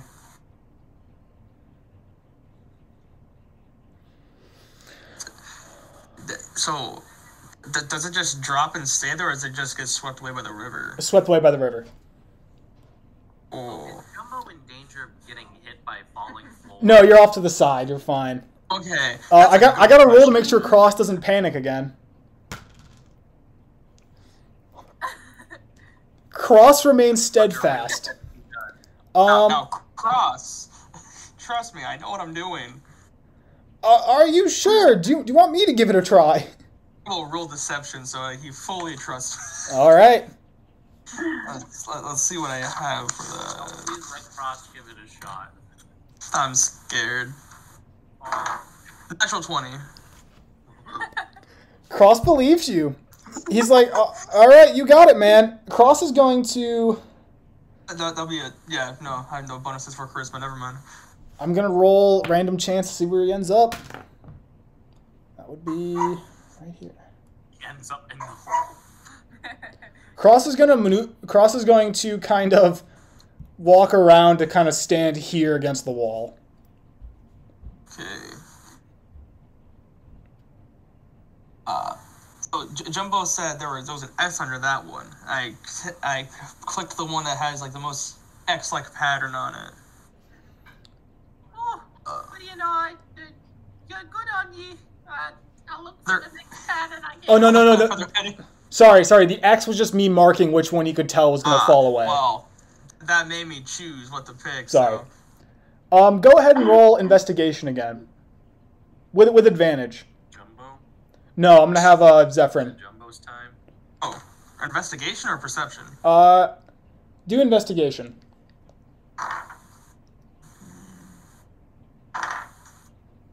14. 14? Thank God you said advantage. I rolled a 14 and a natural 1. Looking at the door, the letters above the door are incredibly well maintained. They've been cleaned meticulously, and they are the freshest thing in here. Are the letters like weirdly shaped? The letters seem to be spaced like meticulously. So like there's an equal amount of distance between the F, the R, the O, and an M, an extra long space, and then the equal distance thing again between the letters.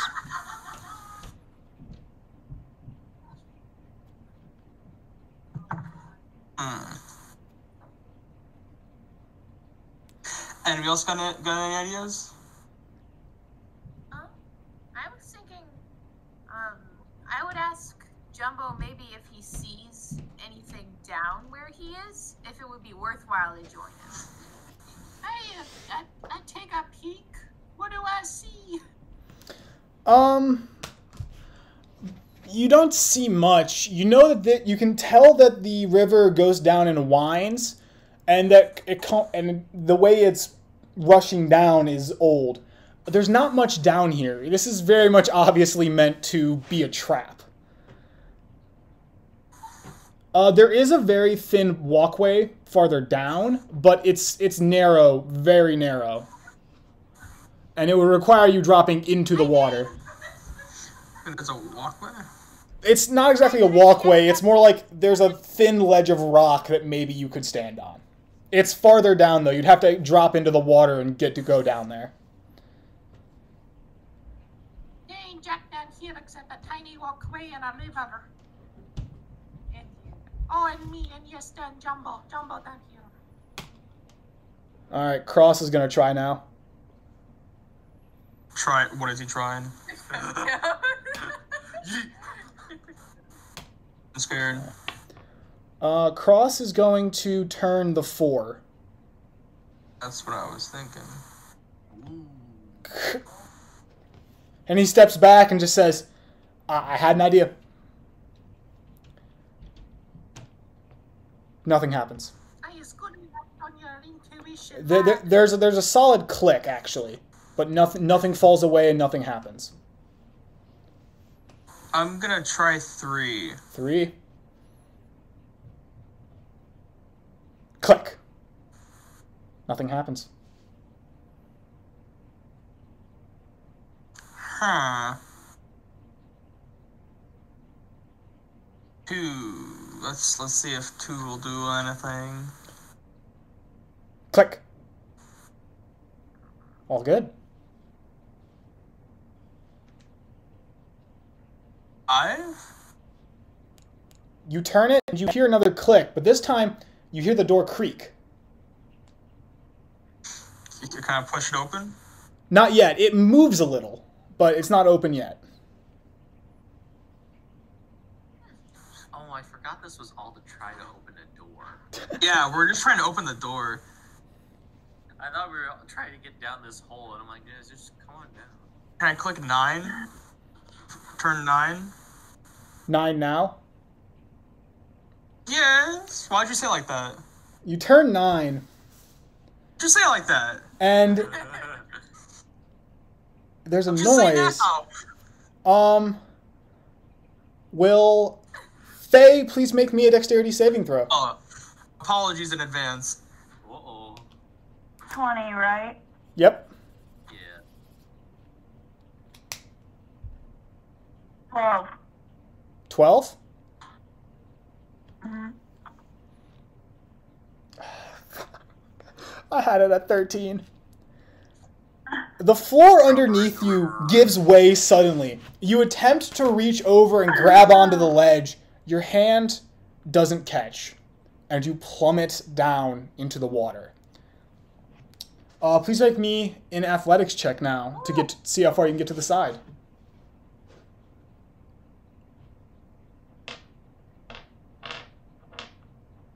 10. 10. You blow past Jumbo, and you go down about 20 feet, but you do manage to grab onto a rock and kind of pull yourself to the side in a general stance. So you're able to anchor your feet. The water is blowing over you, but...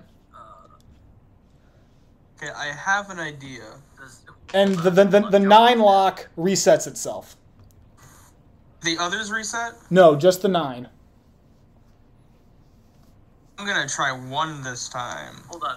Before Carl No. takes more of the floor, Carl wants to see if he can rescue Faye, because that's kind of important. That is important. So... Like...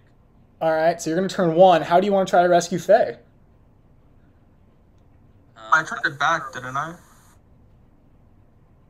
Oh no, the 1 had reset itself. So you're going to turn 1, but we're doing this first.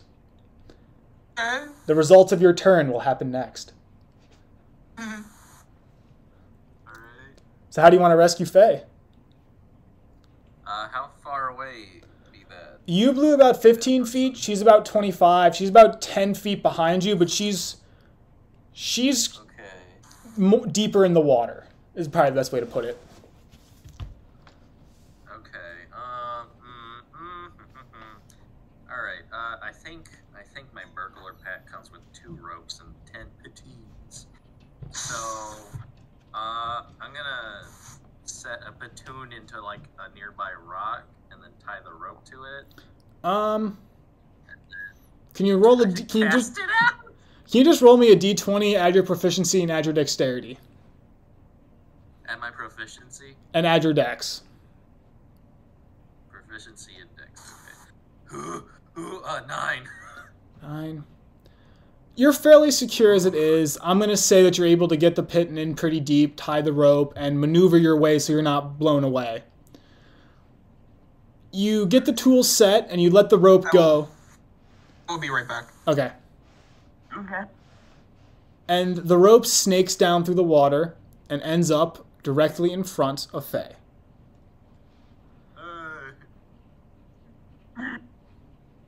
I grab. Grab the rope. You're going to pull yourself up.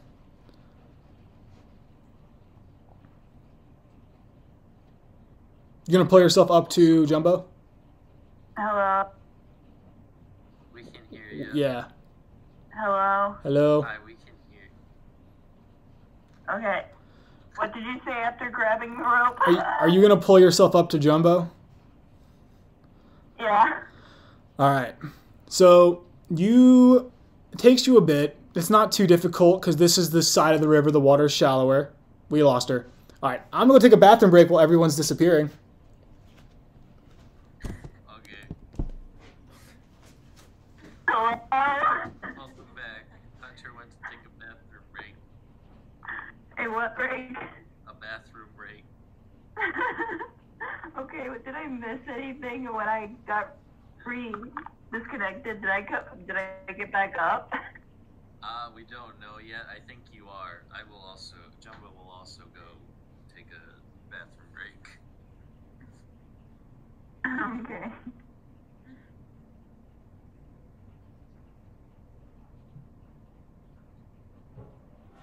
I've been trying to look at my wild shape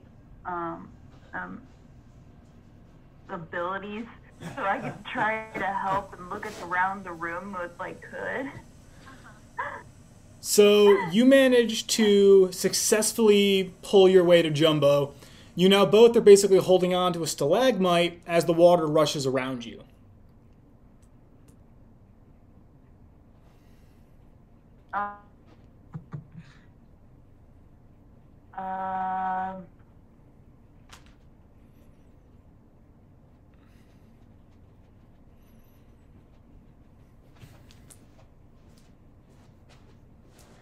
Do do do do do do do do do do do. So, I'm still on the rope. You can be on the rope, or you can be on the stalagmite with Jumbo. Okay.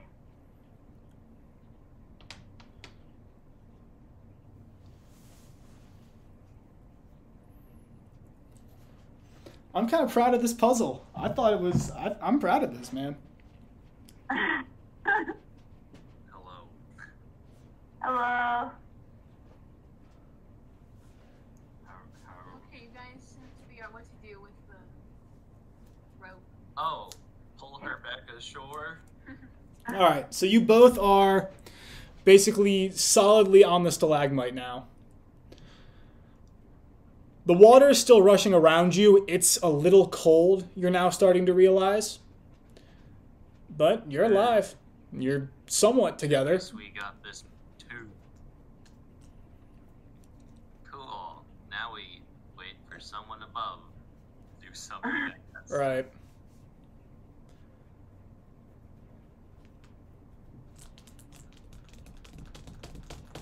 So you guys liking this game so far?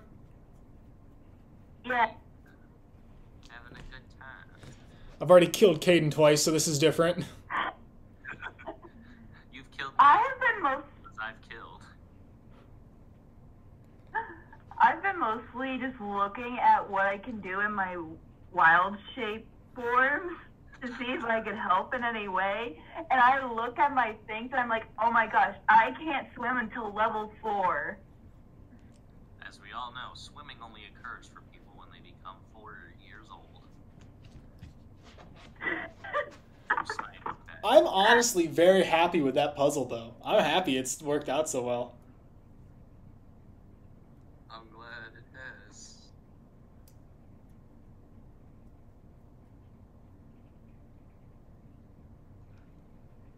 Am I able to become a weasel and wrap around Dumbo's neck?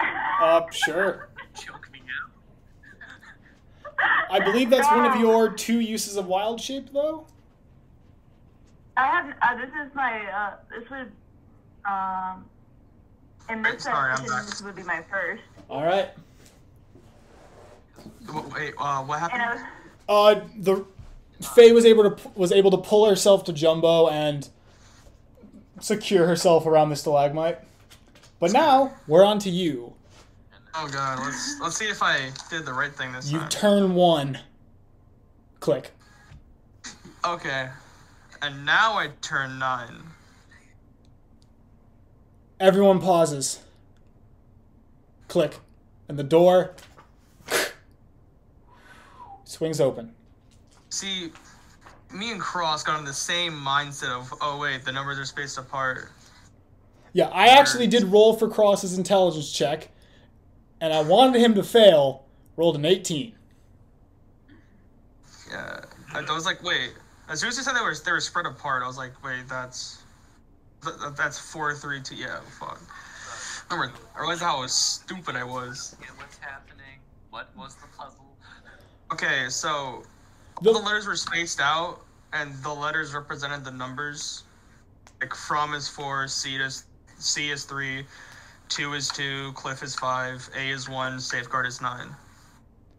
Oh, there were words? Oh yeah, there were words. Yeah, there were words. That's right. word. I feel like I highlighted those a few times. Yeah, well, like Jumbo, I've been in a hole. That is fair. Yeah, we need to get you out of that hole. Well, No, it's now me, and I made myself a weasel, so I'll just be carried up with them. If Jumbo drowns, you will also drown. If Jumbo drowned, we all drowned. I wanted it. Well, the door now swings open, And you're greeted by another staircase, and this one is also magically lit. This one is what? Magically lit. Also, a lack of dust. Does it go up or down? Down. Deeper and deeper into the earth you climb. All right, we should. Oh boy. Is there a piece of the floor that is close to them? To those two? Yeah. No. Well, as you go down, you do hear the water become louder. Oh. And you descend the stairs, and you're greeted with a dirt kind of... There's a tile floor on the ground. Are we out?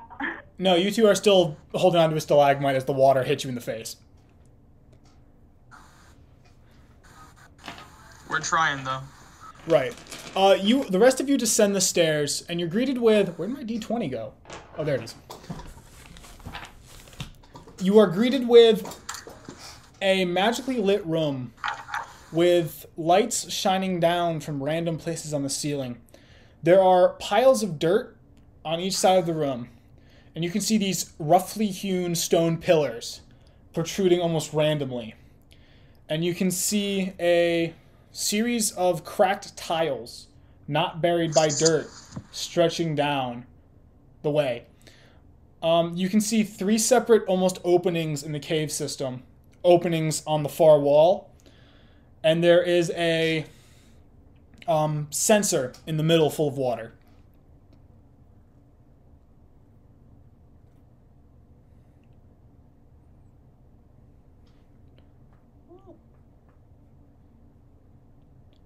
This room is about 50 feet wide. Sorry, could you repeat the description of the room? I was texting something. All good. I wasn't paying attention, that's my bad. So there's basically small piles of dirt, only about maybe close to 1.5 feet tall, on both sides of the rooms going towards the wall. Roughly hewn stone pillars protrude randomly. There's a segment of the floor in the middle. This segment's about 12 feet wide, of cracked tile, maintained still, that stretches out across the room, ending at a censer full of water that's in the middle of the room. And on the far wall, you can see 3 separate openings that seem to go deeper into this system of caves.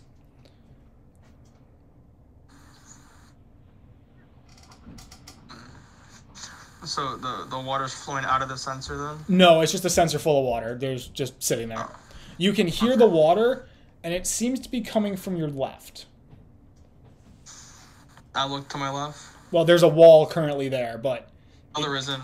It seems to be that this wall is what's separating you from the water.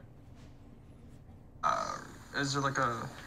Does it look like the wall can move? Or is it just like a wall? It is a natural stone wall. Huh. Can I try to knock it down with my mace? Roll to attack. It's like a 16. Well-oiled mace. Yeah. Stone chips off, Yeah. but no real damage is done. Huh. Well, the water's behind this wall. There are 3 doors at the end of this that seem to go into the cave. No, that is fair. But it's down the leftmost door. Okay, look. Right now, your camera is frozen with Really? like a look of like, really? I feel very judged. All good. I'm probably judging myself for how I explain something. But, so, do you all... Cross is kind of taken aback by this. They never expect the Spanish Inquisition. He's going to walk up to the sensor and kind of examine it. The rest of you are heading down that tunnel, though? I just want to see what's down there. I'm not going to head down it just yet. You glance down the tunnel, and you notice that you can hear the water louder, and you can tell that the tunnel goes down and then curves to the left. Okay. We could probably get to them from this way. So the rest of you are heading to the tunnel? I do want to inspect this sensor before I go down as well. Okay. So you're going to inspect the sensor. Roll investigation. God be with me. 17. The sensor is old, well carved from marble, and there's an engraving written on the side in a language you do. Do you know Celestial, actually? I know Infernal. You do not know how to read this language. There are what look to be like several gold coins about in the base of it. They're engraved with something unique, though. They are not like your traditional gold coins that you have. The water is also rippling. What's on the coins, or is that also like a celestial? It's actually written in a variety of languages. One of them is written in Celestial. Most of them are written in Common. One is written in Dwarvish. The Common and Dwarvish ones all read, "With honor we serve in defense of the country." What is the third one written in? Celestial. And there's more than 3. There are 4 written in Common, 1 written in Dwarvish, and 1 written in Celestial that you can see. None written in Gnomish. You cut up after you said celestial. That you can see. Okay. And it's with honor we serve what? In defense of the country. Defense of the country.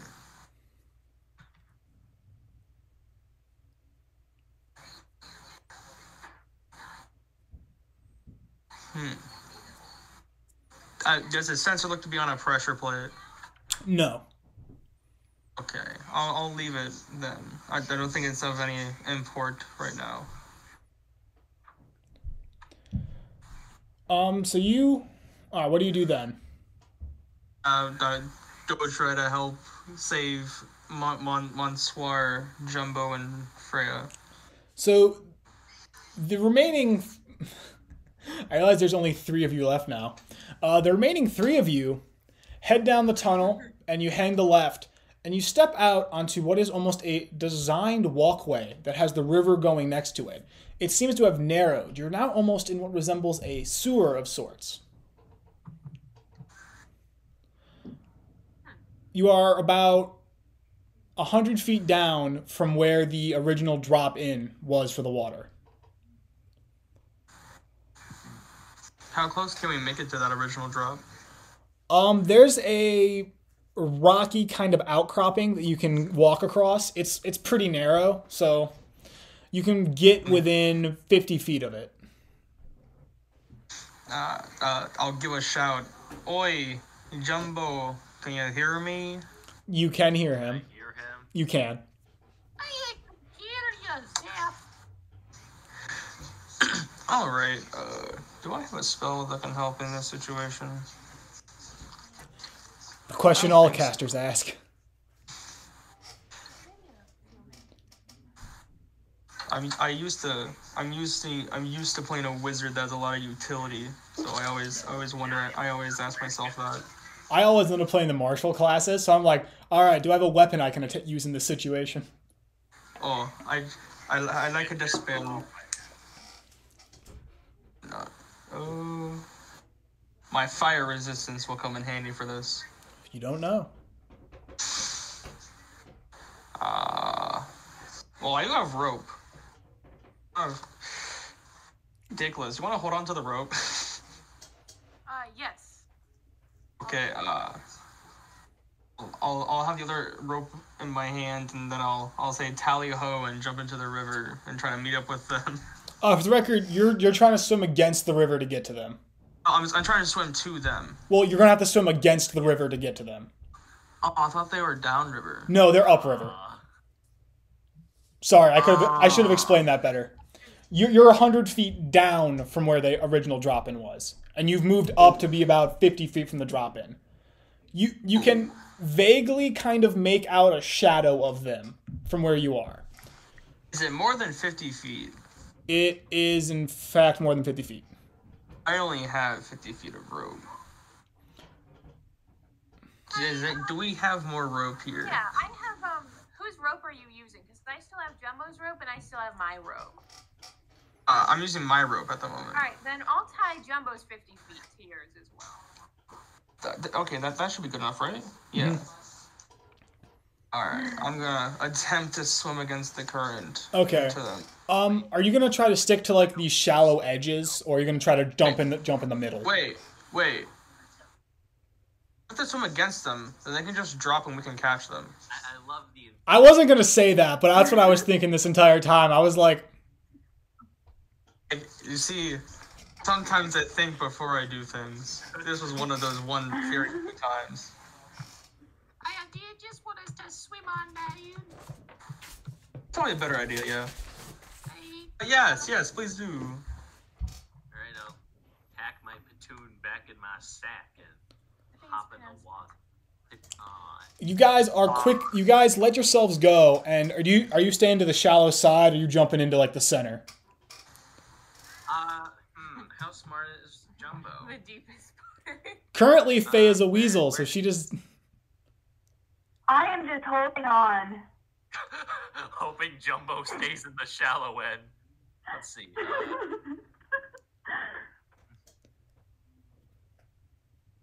no. Alright, Jumbo stay near the shallow end. So there's no check here.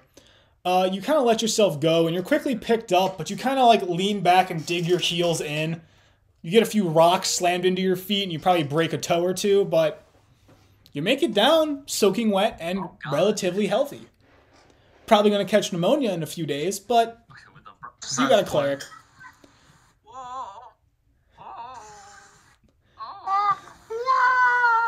But you end up making it down to the kind of ledge that they're standing on. And I'm assuming that you and Dickless haul them out of the water. Catch them and drag them on board. As my employer, do you cover medical expenses? No. I can cover medical. God has decided for him. You think the Rose Hearts cover medical? No, he The asked dude me. wanted to brand you with a poker. No, he asked me because Oh, okay. I'm his employer at the moment. Go to the crypt. Personally, I can cover medical. I'm gonna drain you of everything you got. I got good dental, don't you worry. I got dental. What do you guys want to do? This path against the river seems to go down farther. Is this the way we want to go, or we want to start out the other two doors? I've never been in a door. This is not the book I need. You've never been in a door?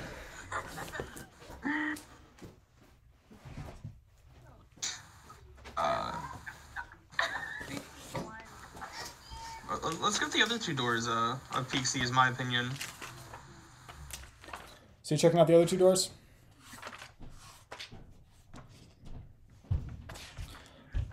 So you head back to the room, and you see the other two doors. They're both seem to be a bit older, and they're not as well traveled.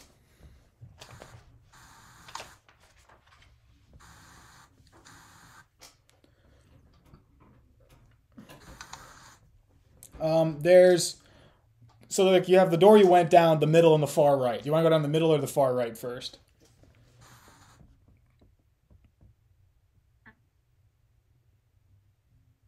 Maybe we should try the middle. Go on down the line. I did not hear any of that. Alright, maybe we could go to the middle door. Since we went to the left door, we could keep going down the line. The middle seems promising, because it is the middle. I would agree with this observation. So you guys head down the middle. This one is much rougher around the sides. Its rocks protrude and it kind of twists and turns as it spirals down this way. You walk for about 20 minutes before you arrive at a carved out area about 25 feet wide. And you notice that there are doors put into the side.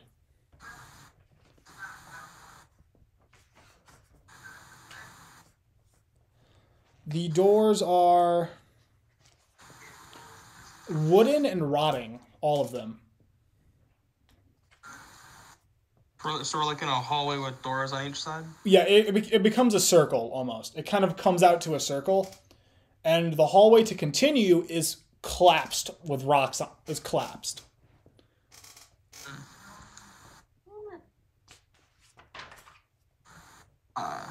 The little peeksy into one of the other doors. It never hurts.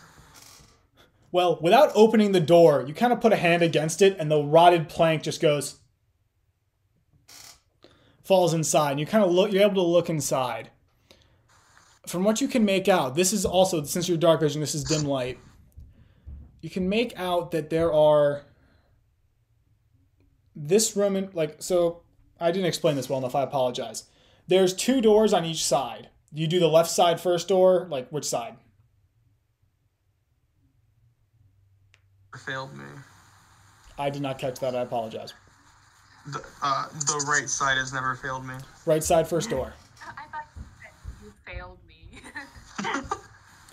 So you go to the right side on the first door.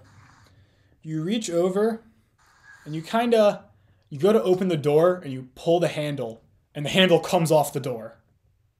Oh, that's not very nice. And then the door just kind of goes and just slowly falls apart in front of you. And you're greeted with almost an empty room, but you can tell that there are scratches along the wall. And looking closer, you can see that there are chains driven into the wall. Manacles to hold things. Nothing is held in them. But you can see scratches along the wall and scratches along the ground.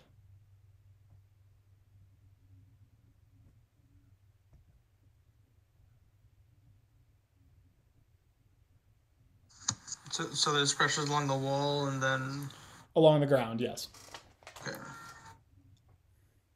There's nothing in here besides empty manacles and scratch marks, which doesn't bode well. What's on the other side? Are you doing the second door on the right or just going across? Oh, let's do the second door. One on... What is everyone else looking at while this is happening? I'm mostly following around in the room. Faye? I am using my ability as a weasel that has keen hearing and keen smell to see what's going on around the surroundings. Roll me a perception check with advantage.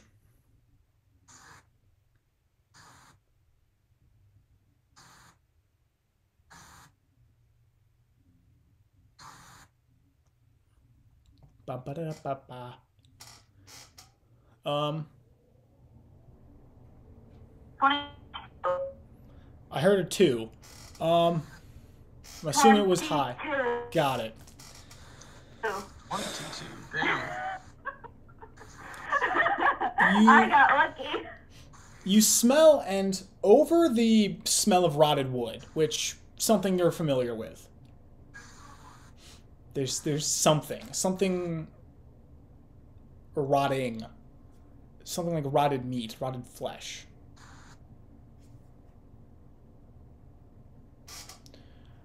It's coming from with a 22.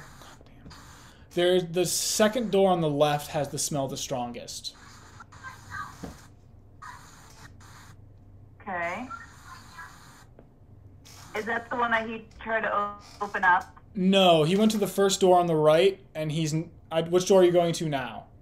The second door on the right. Second door on the right. So you are with Jumbo, I'm assuming, who's kind of following them. Mm-hmm.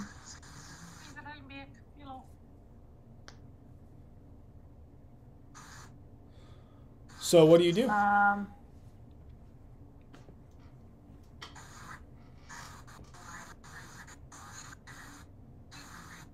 I read that if I go out of this, I'm going to be tired, so I have to stay in that form.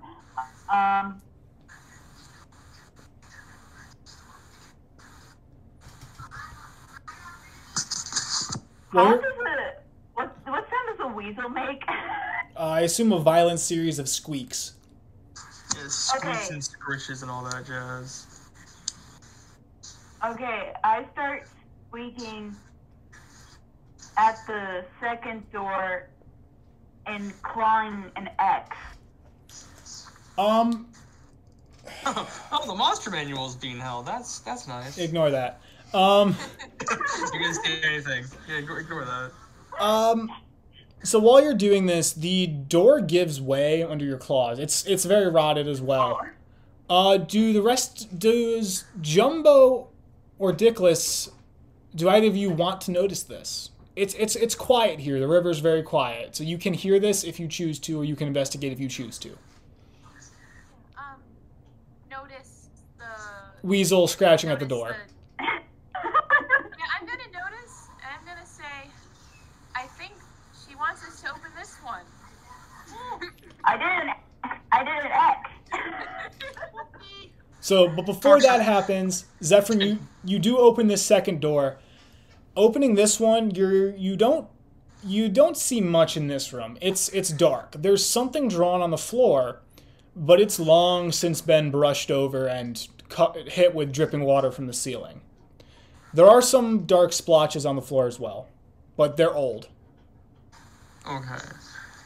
Well, the right side's empty. So you go to the door that Weasel's at? X marks the spot, as we all know. This door is wall rotted. It still does swing on a hinge.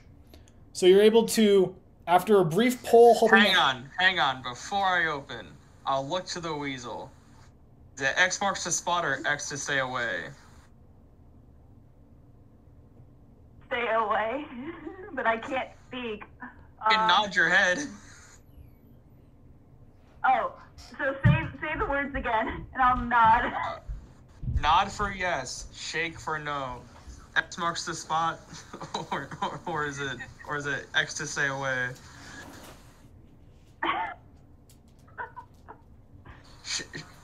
Shake head for stay away,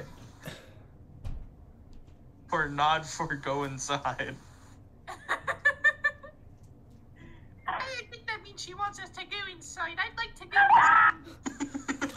Jumbo gives the door a pull, and it actually opens. Rotted wood falls away, and it's an annoyingly wet smell. But as you open the door, you are quickly hit with a smell of rotting meat. It's unpleasant. It's old. And your eyes adjust with dark vision, and you see in this room there are 3 dead bodies. All of them are in various stages of decay. They're all wearing some sort of robes, and you are able to notice the pendant of the blue-eyed cult around their neck. Is there anything else in the room? Like, if I do a quick scan. Roll perception. This is dim light, so... Oh wait, if it's dim light, then we see if it was bright. Yeah. Well, no, sorry. You're doing this in dim light, so it is dark, but you have dark vision, so dim light. Okay. Sorry, I keep wording things very poorly. 17. 17. No, you're fine. 17. You notice that scattered around the room are various books, journals, actual books with titles, and a lot of other texts. You also notice that on the far side of the room, there is almost a safe of sorts that has been pulled open. Something has been pulled open? Yes, the safe, however, is covered in a layer of dust. Nothing else in the room is, but the safe is. Well, no, actually, the room's covered in a thin layer of dust. These bodies are still decaying, but they've only been decaying for They're not just bone. I poorly worded. So do they seem recent or a bit old? They're about a week or two old. It's not that old. Jumbo's gonna move on over to the safe to get a better look at it. The safe is old. And that's all you can really grasp without looking closer. Okay. There's nothing in it, or is it closed? It is. You can tell it's been almost pried open by something. Oh, pride, you say? Jumbo would like to take his handy-dandy Papa's crowbar and begin to try to pry the safe open. No, it's been pried open. Oh, never mind then. I mean, you can pry it more open. It's not going to do anything. Jumbo quietly puts away the crowbar. That there's nothing inside? Nothing inside the safe. I guess I should investigate the dead bodies. Actually, roll for me an investigation on the safe.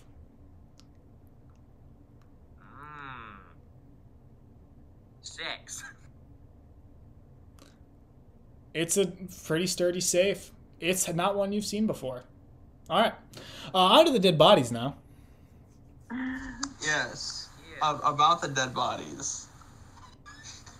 I would, I'm gonna see what they have on them besides the pendants, which I'm gonna collect. Roll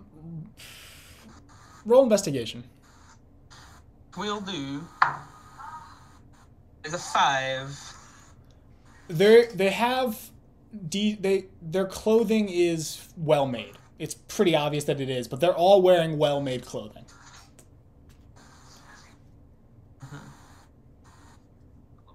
Given your propensity for understanding death as well, you can tell that they are all human.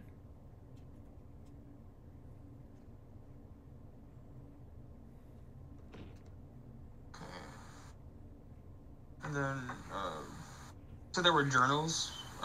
There are journals and things strewn about the room. I'll pick up a couple and are they written in common or are they written in another language? They are written in common. Most of them are. One is written in Infernal. Heyo. And one is written in Dwarvish. Heyo. I actually did not know you read Dwarvish for some reason, and I had decided this beforehand. Do you kind of peruse them? Yes. Then I'll save them for later as well. Okay, so which one do you want to start with? Because there's about... the Infernal one. Infernal. The Infernal one has an awkward kind of diction. It's old. It's very, very old. And it seems to be detailing a magical experiment. Roll for me a religion check. Hey, that's like my character. Holy shit. What do I have for that? +5? Ooh, that's a 22. Oh, come on. Can any of you not roll well, please? I just roll the 1 dice until it makes me mad. You're able to... Going through the one in Infernal, a lot of things jump out at you. The mention of the gods, mention of these pillars, these... You hear the same thing used multiple times. Obelisk, pillar, stanchion, ziggurat. All of those are used multiple times in a very similar way. This is just kind of perusing it, not spending a lot of time with it. You only spend maybe 3-4... You spend maybe 5 minutes with it. But one name jumps out at you. Vecna. Oh. The name Vecna and the word ascension are written close together in this book.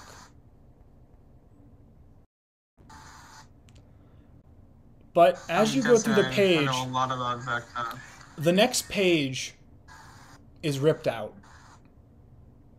And you realize that this journal is missing pages. About a dozen or so pages are ripped out after the page mentioning Vecna's ascension. Okay, the blue-eyed colt makes a lot more sense now. Get why it's a blue eye. Well, things can change. Well, I spent so long making the story, and I want to talk about it. Look, I do a lot of Vecna stuff in my campaign as well, so. But there are about a dozen pages missing after that one. After the mention, the page ends with mentions of Vecna's ascension. Seems to be a description of that, and the pages are missing. Okay, I'll just spend the rest of the time looking at the other journals and rifling through them. So, what are the rest of you doing while he's doing this?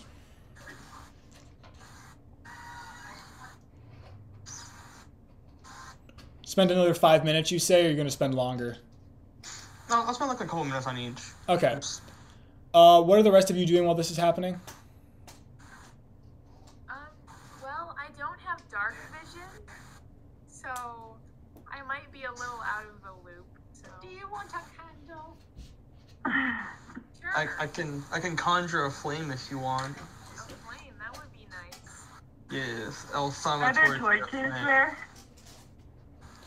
There are not torches in this room.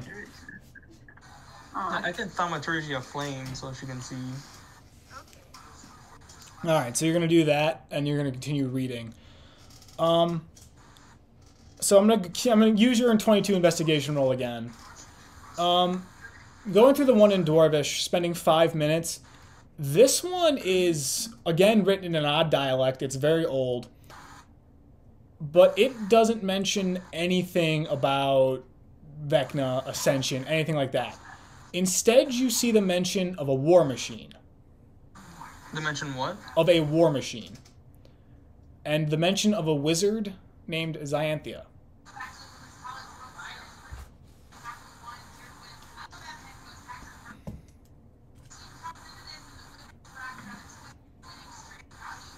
How do you spell Xanthia? Xyanthia. Thank you. Then did you say anything after that? No. Okay. From there, it kind of devolves into a just random account of random things, a process of building armor, a process of using multiple different enchantments, and a multitude of different metallurgy techniques that went into building something. The journals written in common are all written in a more modern dialect. They're all discussing various magical processes that go into the creation of artifacts, enchantments, and one journal specifically deals with necromancy. Although this journal itself is poorly written and seems to have actually been stepped on. While this is happening, what do the rest of you do? There's still one more room, or you can head back to the main area. There's still what? Sorry, I think you cut out for me. While he's doing this research, the rest of you, what do you want to do? There's one more room here, the first door on the left, or you can exit this room entirely and go back to the center area.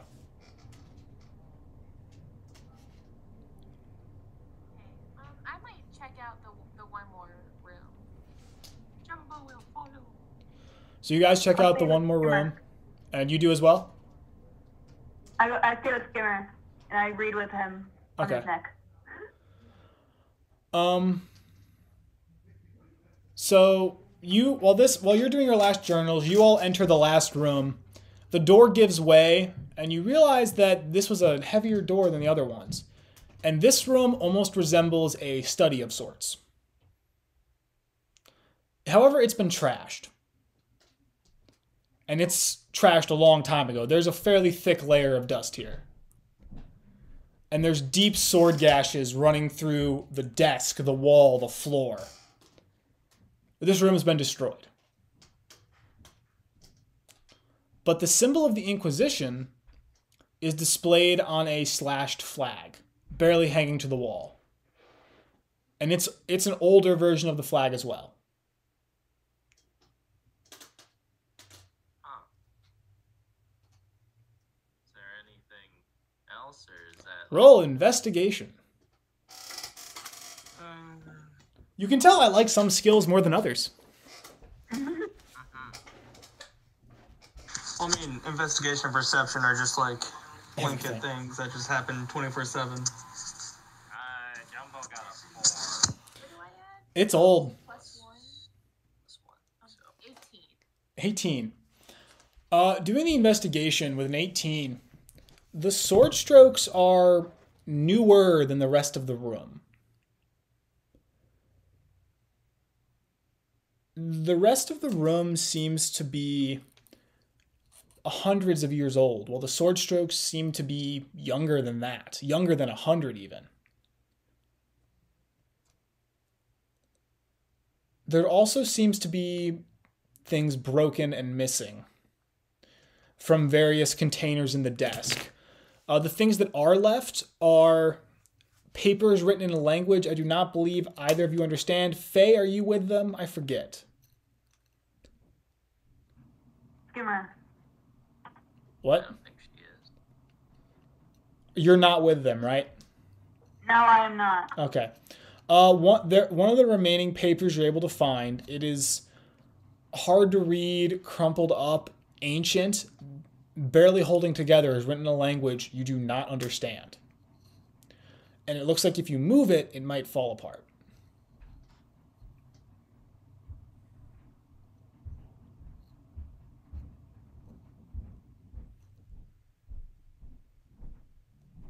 If I don't understand it, I might go back in the other room and ask those two if they...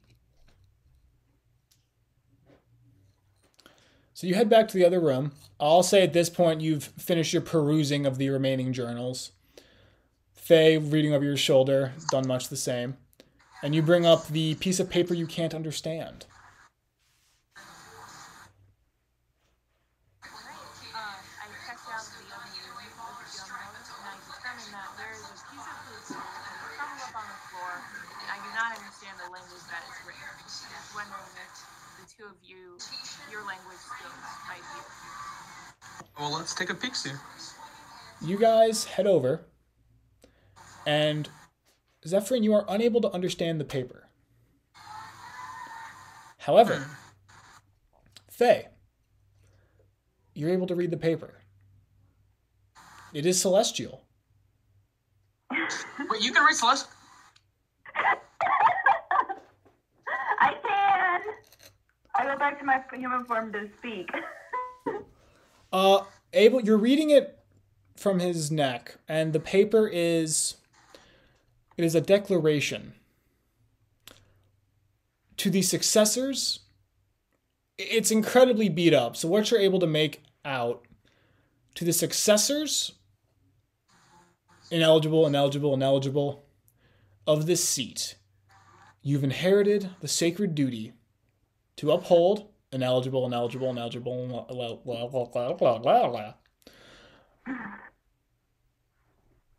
Your duty is to this country and to its people to better the world. Signed, ineligible.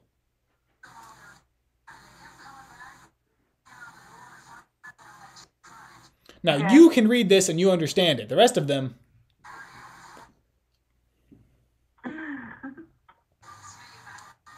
So I say it back to them. I do not believe you can speak in the weasel form. Oh, no, she said she popped out. Oh, she did. Sorry. I missed that for some reason. You pop out of the weasel, you read it, and you tell it back to them. Interesting.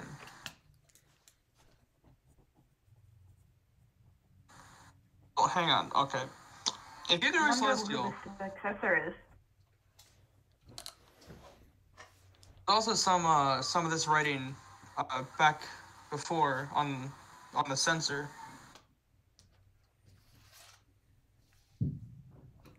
Want me to read it? If you can, yes. Back to the center area. But we also can't go further down this. Yeah, you this hallway can't. You anymore. really can't. Yeah. So back to the sensor area. You head to the sensor.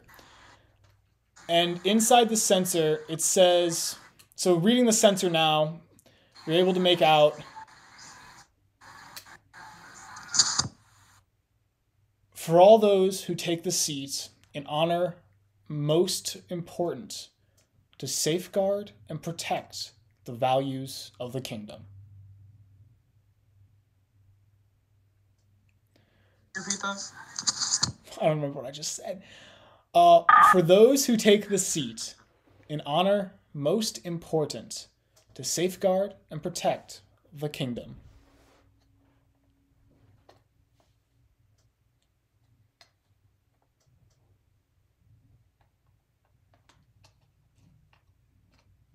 Midas, please.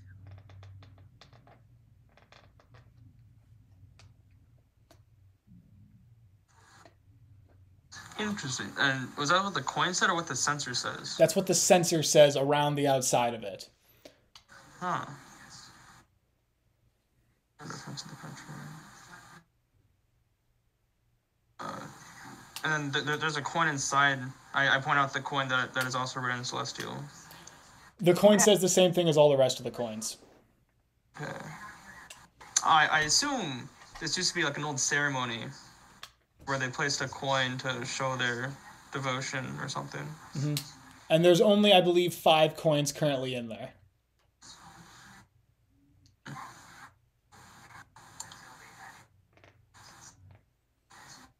Well, I mean, I don't have any coins that say that, if I'm being honest, so I can't put one in. No, me neither. So And there's still one more hallway. Wait, Cross is still with us. What does Cross think of all this? Cross is kind of just hanging by the back, kind of glancing around. Give me a second. I gotta roll for something. Oh, come on! Cross's left hand is damp. What's your hand damn for, buddy? I mean, we just went by a river. I kind of got it wet. Insight check. Roll.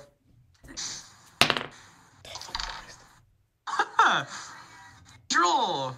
Perhaps above a 22. Does a 16 work? I think so. He is lying. I'll stare down and just like, the old pal.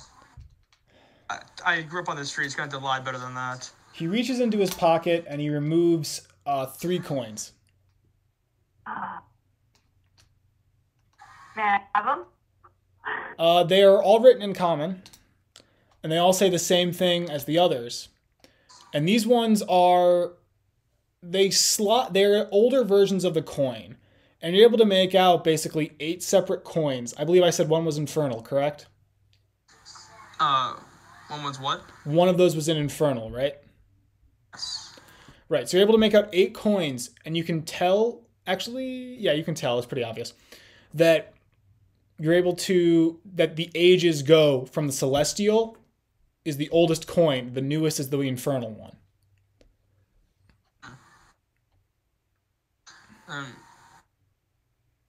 The infernal journal are like the newest as well. The infernal journal is old. It is it's the oldest journal in there. I'm gonna keep those journals on me, by the way. Okay. I'm gonna keep those. Got it. And that was 1 infernal journal, 1 dwarvish, and 3 common. Yeah, like 3 common. I just want to make sure I have that right. Put them back. He looks at you and he tosses them back in. He says, "Ain't no one come down here. I don't see why the dead need their money. To be respectful of the dead." Why do they care? It's a ritual. A ritual. If you gonna- disrupt the ritual in general, it will affect the whole environment. It's all right, man. You just let people do what they do, and you go on with your life. I'm gonna act like he didn't just say that to a cleric of the Raven Queen. So you guys are checking out that last tunnel? Yeah. Yes, I assume. You walk into the last tunnel, you look inside, 5 feet down, it's completely collapsed. No. Well, I don't think we can venture forth no more. Jumbo would like to charge. Is there any cracks in him? Stab it with one of his crude knives. Sorry, what? Jumbo would like to run at the collapsed entrance and stab one of the pieces of rubble, trying to dig it away. Oh, Roll an attack and add your strength modifier. alright. Interesting. I'm gonna use the crowbar. That makes more sense to get rid of rubble.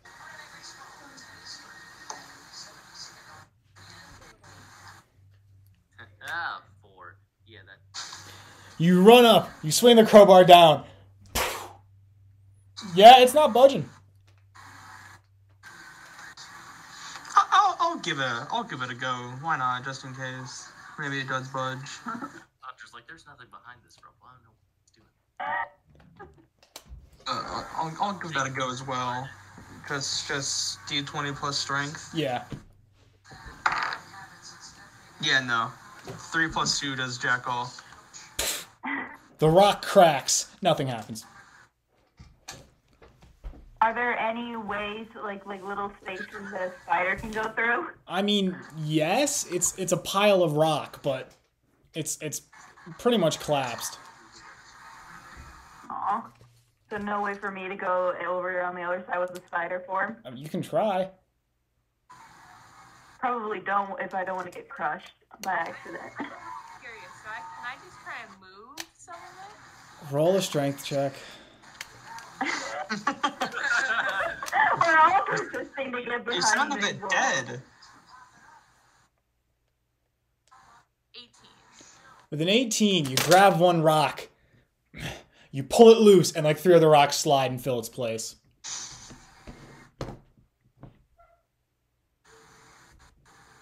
Oh.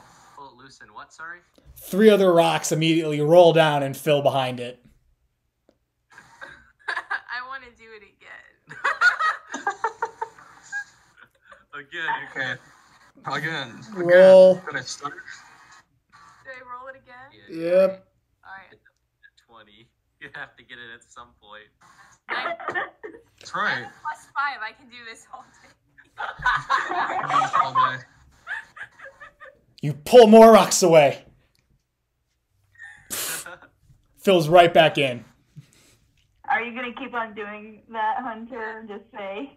Oh no. I think I'm starting to realize the consequences of my actions, and that this might be.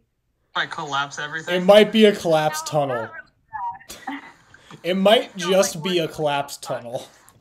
It would never be that simple. No, there has to be something behind it. I can always put a Tarrasque behind it. Do you want that? Puzzle was. Do not say how complicated that word puzzle is. There must be something. Okay, Jumbo has given up. Old Poppy's crowbar didn't work, and neither did Big Robot Friend. Use your echolocation. When did Jumbo have? You don't have to. Jumbo does not have echolocation. Yeah, you're a gnome, right? You can speak the burrowed mammals. You're a gnome. You can speak the burrowing mammals. I would like Moles. to speak to any nearby small It just beast. starts screaming. Oh, God. You said small beasts, right? Burrowing mammals, to be specific. Oh my god, I could have understood Faye this whole time. Oh, that's not a ferret's not a burrowing mammal. Well, it says I can speak with small beasts. Oh, never mind. And Damn. Small bees. Yeah. Okay, Yeah. now every time when I turn into an animal, I have to be stuck.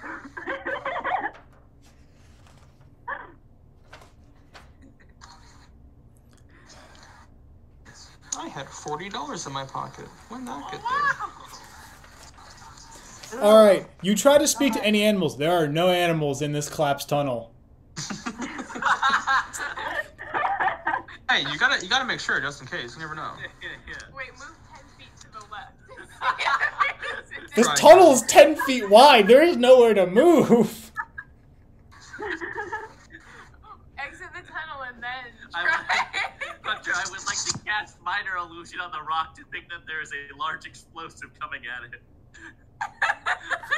The rock does not flinch. It has a steadfast constitution. Its will is like granite. All right, Jumbo's done. That's a knee slapper right there. Jumbo's good though. He's done. Yeah, I think we might have gone as far as we can without earth magic. Without earth magic or drills. Oh wait, no, please. Hang on, dude. Oh, thank God. Dude, does anybody have move earth perchance? Move Earth. Move earth is a spell that simply moves earth. Thankfully, I don't think anyone does. Does that mean what? Okay. That's like a go-to spell whenever I play Wizard too. So you guys exit the collapsed tunnel, head back to the main area. Where do you want to go now? That's all, right? Well, the far left one where you picked up Jumbo, the path you walked out on went down farther. Oh. We could go further down that one. That sounds good to Jumbo. That sounds good. Jumbo hasn't been able to kill anything. I'm very sorry, Jumbo. You can hit me if we do not kill anything. You may hit me once. All right. For the thrill. So you guys go down the far tunnel, go back next to the river, and begin to walk down this sort of trail that's built next to it. And you start to see as you walk by, this is an ancient sewer of sorts that the water flows through, and as you begin to walk, you begin to see light. A blue sort of glow hangs from the ceiling. And you begin to hear a fluttering noise. Fluttering. And you hear small squeaks. Uh-oh. Wait, you can speak to small beasts. Hello!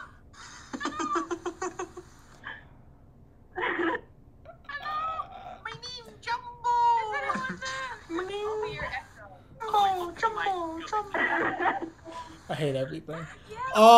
You get a series of squeaks in response, and you feel something fly over your head. What? What? Series of squeaks and what? Something flies right over your head. Oh, it's a bat. You journey farther down, and this glow gets more intense, and you begin to see this phosphorescent kind of hanging plant from the ceiling that lights up everything in dim light. But as you're walking down, everyone roll me a perception check. Hey-o.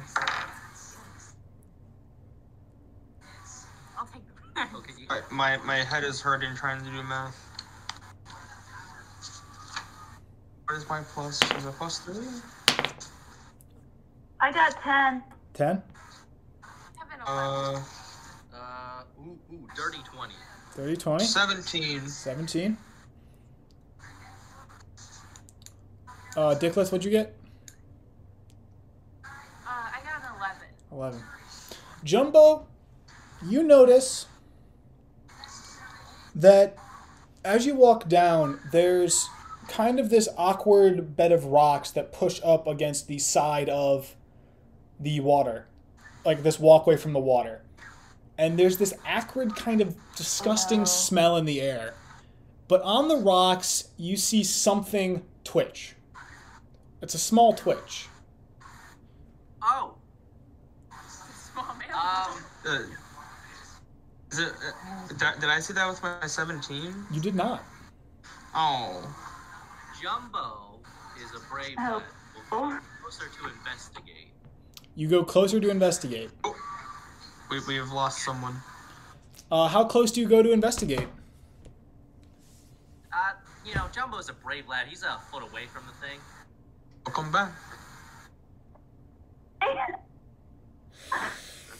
I hate my area so much. It is fine. Yeah. All you missed was Jumbo go investigate the 1 sec, I gotta roll some d20s now. the zombie hand attempting to grab him. I gotta roll. I gotta roll some d20s. That's cocked. Oh fucking. Bad or good? Oh, bad. Okay. So that first one hits with a natural 20. Ooh. Yeah. Does Oh, no. a 13 hit? No. And I'm assuming a 7 doesn't hit. No. Okay. Thank God. So, Alright. 1 sec, I gotta roll more dice. Okay, fuck, I rolled poorly. You take 7 damage as from this rock, this scaled creature explodes from the rock. It's much larger than you, and with a lizard-like movement, its mouth opens wide and slams its teeth down almost half of your body. And you feel these razor-sharp teeth dig in as this horrible scent reaches your nose. And this creature now reveals itself, and we're going to roll initiative.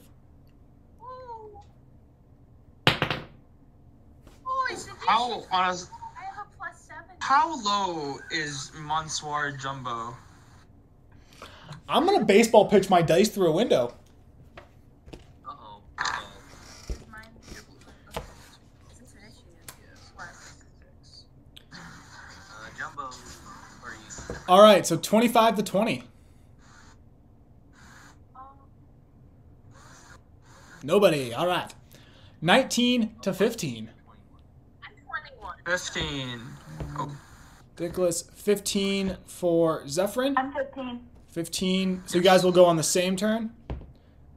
Okay. 19. what's your 19. dex mod?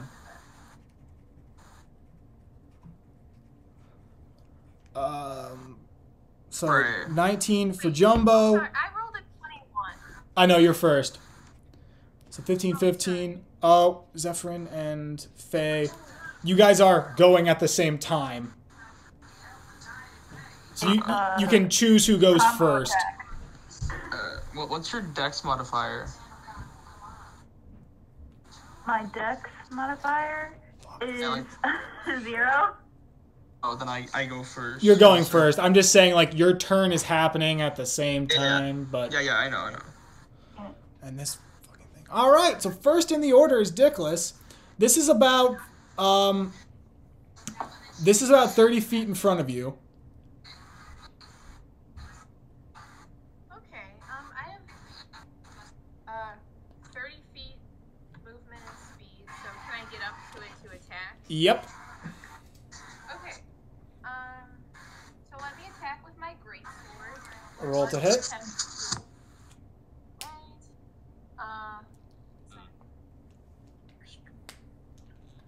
Okay.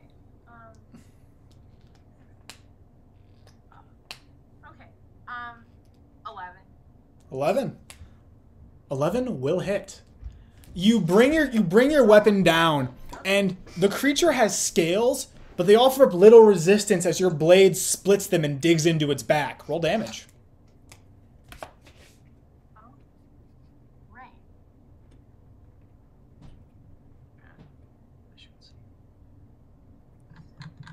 9.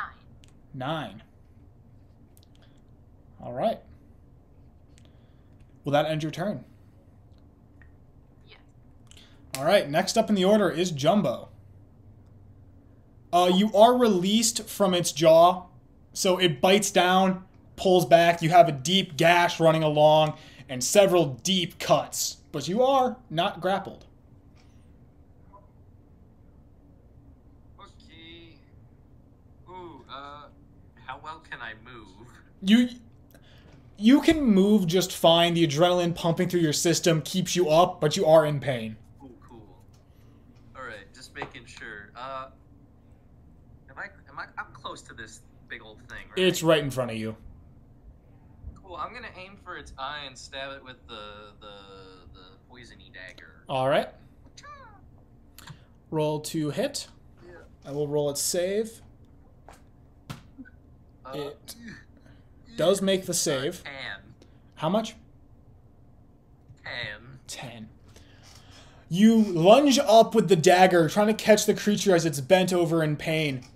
It barely misses. You come close, and it skips off a scale. The poison actually dripping off the knife runs down its face, but does not go in. Well, will that end your turn? No, yeah, I think that's all Jumbo can do. All right. We go to Zephyrin.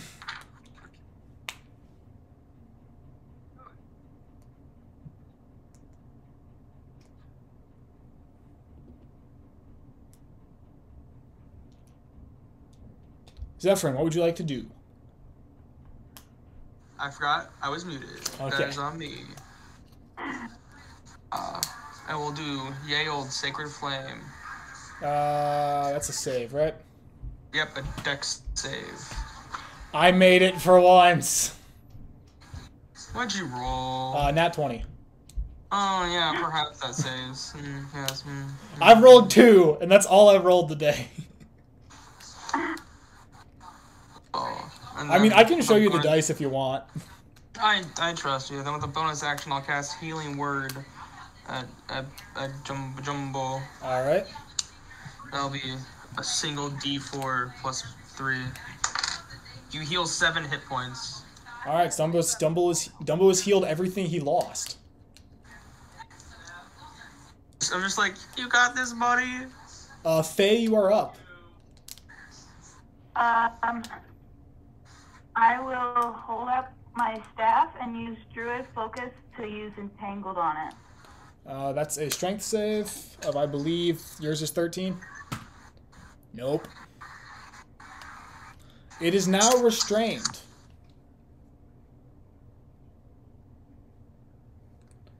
Will that end your turn? Yeah, for now. Okay. Well, somehow it survived to its turn. I will need...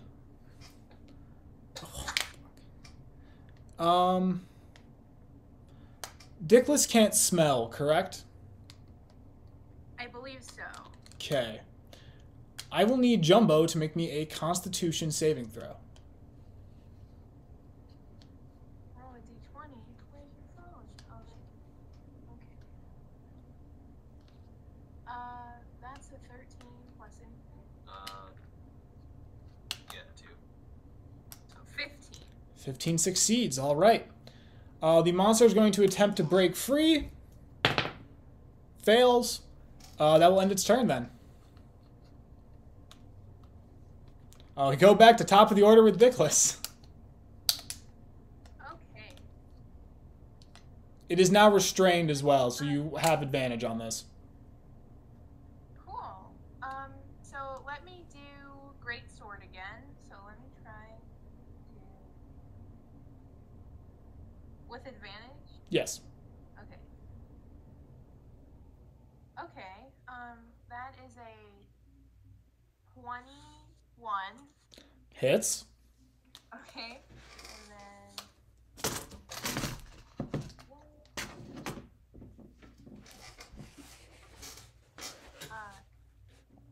9. 9. You bring your weapon down again. This time you catch it at the base of the neck. And with a perfect swing, you cut through it like butter, decapitating the creature and putting it dead on the ground. You've killed it. Wow. Yeah.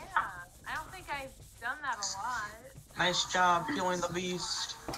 Its body falls to the ground, and its blood kind of seeps out and drips into the water. All right. And you guys also are now able to notice that there's... The stench is starting... The stench still hangs in the air. It's not pleasant at all. It's disgusting. Disgusting. So, do you want to keep on moving? Moving? Do I have like a handkerchief or a nose plug? Wait, I asked it myself that question.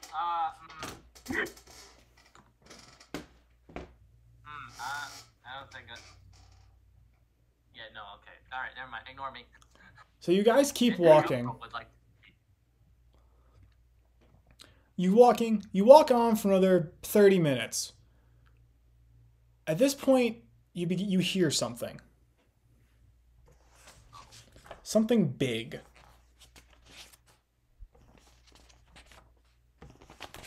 Once I find its stat block, I'll tell you what it is. Why is it not where I thought it was?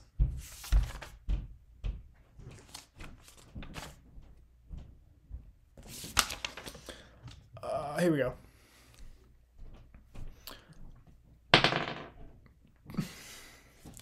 You hear this very loud motion of something pushing itself through the water. Coming towards you.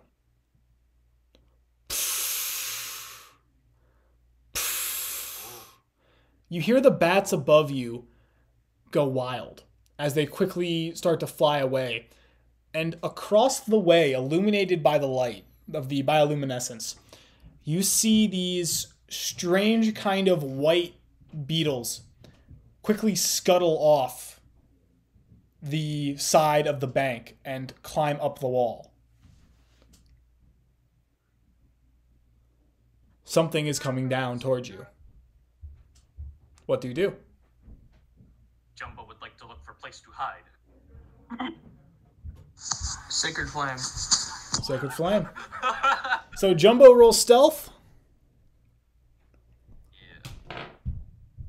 Fails the save. You said it fails? It does. 3 points of radiant damage. 3 points of radiant damage.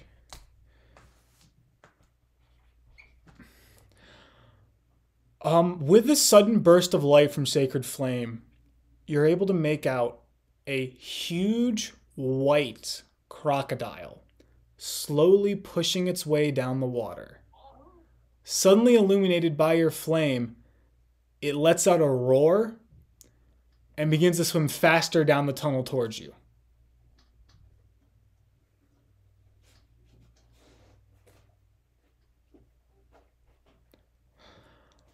Jumbo is hiding. Jumbo, what did you roll to hide?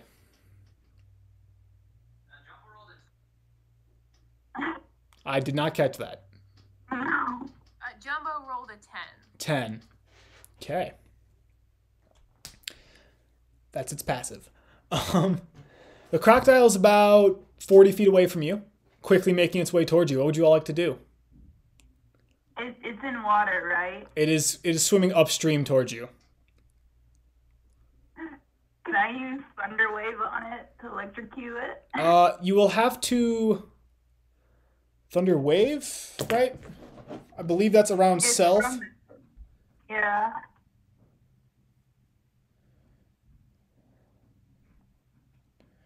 So Has to be 15 feet. it's a away from its 15-foot cube. legs It's to- 40 feet away currently, so you'll have to wait for it to get closer. Okay.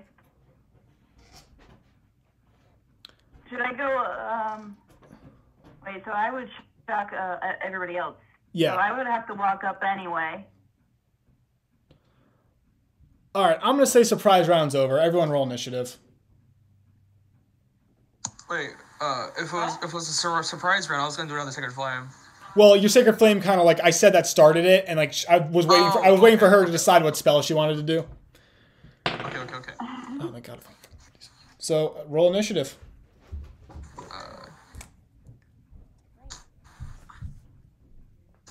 Okay. 18 from moi. So 25-20. Hey, buddy. 19-15. 18. We have 14 to 10. Sorry,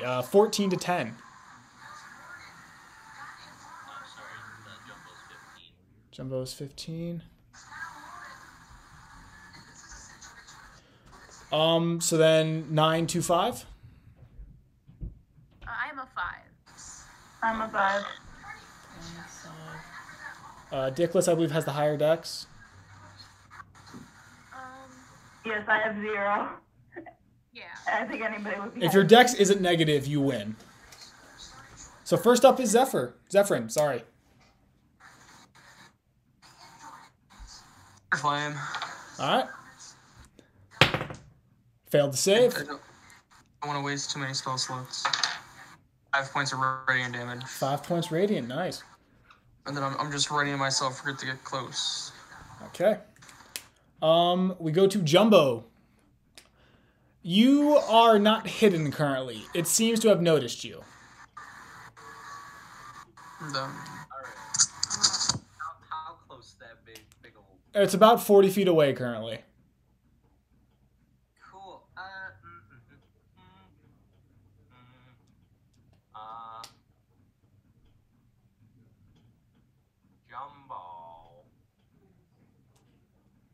Jumbo will attempt to hide again. All right, roll stealth. Hiya. Jumbo rolled a 10.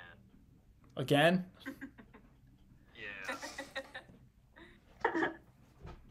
Lowest Jumbo can roll the 10, so yeah, not doing Okay. That will end your turn? Yeah. All right, it's now the monster's turn. Well, it's going to use 40 feet of its movement to finish the swim towards you all. 40 feet. Yeah, it can swim 50 feet in one turn.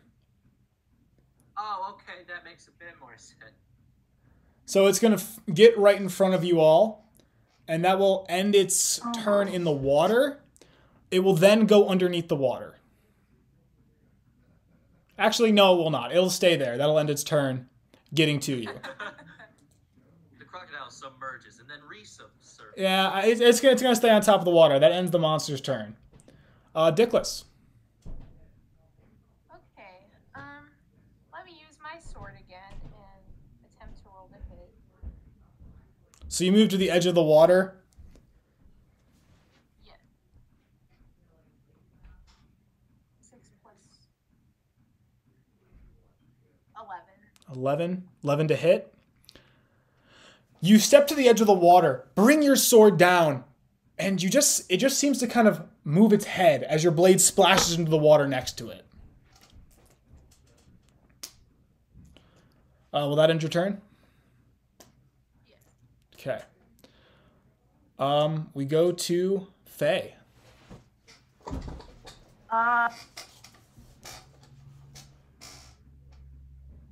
I'll use my scimitar on it. Roll to hit. That's 20, right? D20, yes. 5.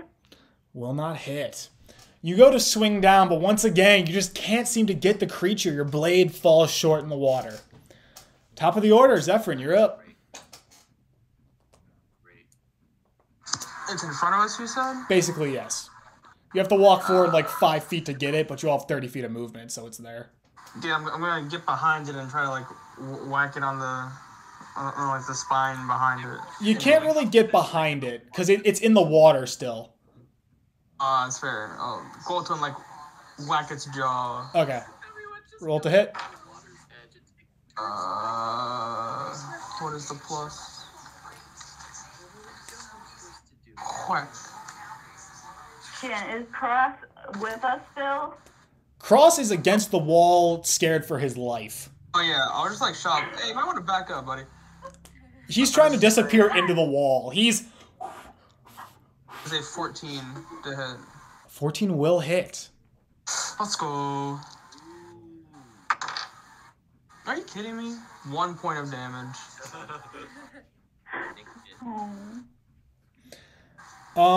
You get your mace and you bring it across and you catch it in the side of the jaw as it attempts to kind of pull its head back. And you hear this and you see a scale split as the mace finishes its swing. That'll end your turn. We go to Jumbo. That will be my turn. Jumbo doesn't like this crocodile situation.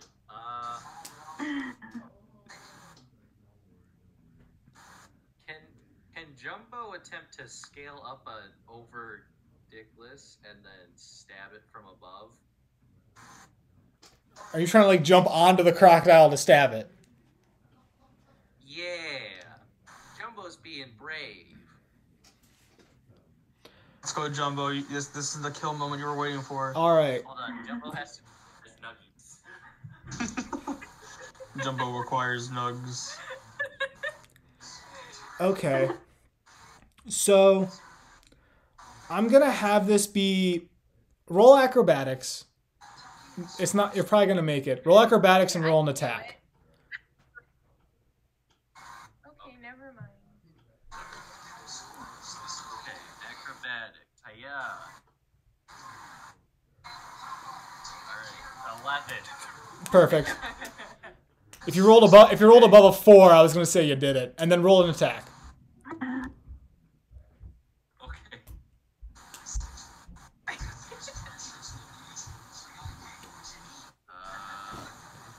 Ooh, 8. An 8 will not hit. You climb up Dickless in one fluid motion. That was such a weird sentence to say. And you leap off, bringing your dagger down, only to find that you hit the rather tough part of a crocodile's skull. Your dagger breaks the scales, but does not go deep. You're now on top of the crocodile after stabbing it. Let's go, Jumbo. So it's now the crocodile's turn. Oh god. Alright, sounds good. So the crocodile is going to make 2 attacks against Zephyrin because you hit it across the face with a mace. At the same time, I need Dumbo to make me a dexterity saving throw. Okay. That'll hit, Oh. and that will. A 14 does not hit, right? No. Zephyrin, talking to Zephyrin. Wait, what? What'd you say? The first attack hits with a 22. Yeah. Second attack was a 14. Misses. Okay. Save for Jumbo was His was 8, 9, 10, 12, 13. 13. He manages to stay on, just barely. But the attack is... Oh, shit. How much damage? Where's my D10? Hey. Baby. Give me a second here. Oh, thank God. Holy shit. 1, 4, 9 plus... You take 14 piercing damage, Okay. and you are now grappled. That's what you think. Grappled and unconscious now. No, Jumbo wasn't attacked. Jumbo was not the one being Oh, attacked. okay, never mind. Jumbo's still on top of this thing like a bull rider, one hand on the dagger. That definitely did not do... Every time I've gotten hit, it's been 2/3 of my health. Every time. Yeah. Luckily the tail attack missed. Oh wait, no, that attacked somebody else. It still misses because it was a 14 against Dickless, but... Right, Dickless, that does miss, right? Yeah, I have... In my armor class? Yeah, I have a 19 armor, so... Okay, good, that missed. Hey, you have one more than me. How dare you? That will end the crocodile turn. I'm expecting I'm gonna get slapped with an inflict wounds here. I don't have inflict wounds. Yes. Dickless, you're up. That's a good idea though. Let me just keep trying with my sword. Next time you rest, I'll get inflict wounds. Does Jumbo need to try to evade the swing? No, Jumbo wasn't attacked. You just had to hold on for dear life. No, I mean when Dickless comes down to attack. If she rolls poorly, yes. Alright, that's an 8. You bring your sword back. The tail barely missed you. It scraped your armor. You bring your sword down, missing him, missing Dickless, and you just skip across the scales. These scales are built up and tough, and you did not get a deep enough swing across for fear of hitting your 2 compatriots. Cool. Anything else you'd like to do? I'd like to apologize to Jumbo for taking a swing in his vicinity. Sorry, my sword was near you.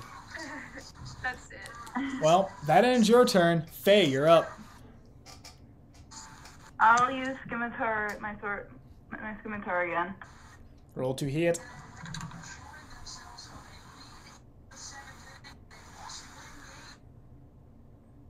$18. 18 will hit. Nice. You snake your blade in between your two friends, and you catch it right on the head, right underneath the eye. Roll damage. Ooh. That's a 6, right? I believe for your weapon, yes. I'm at 20. No, the damage is a d6. 4. 4 damage. All right. Where'd my marker go? All right. Will that end your turn? Yeah.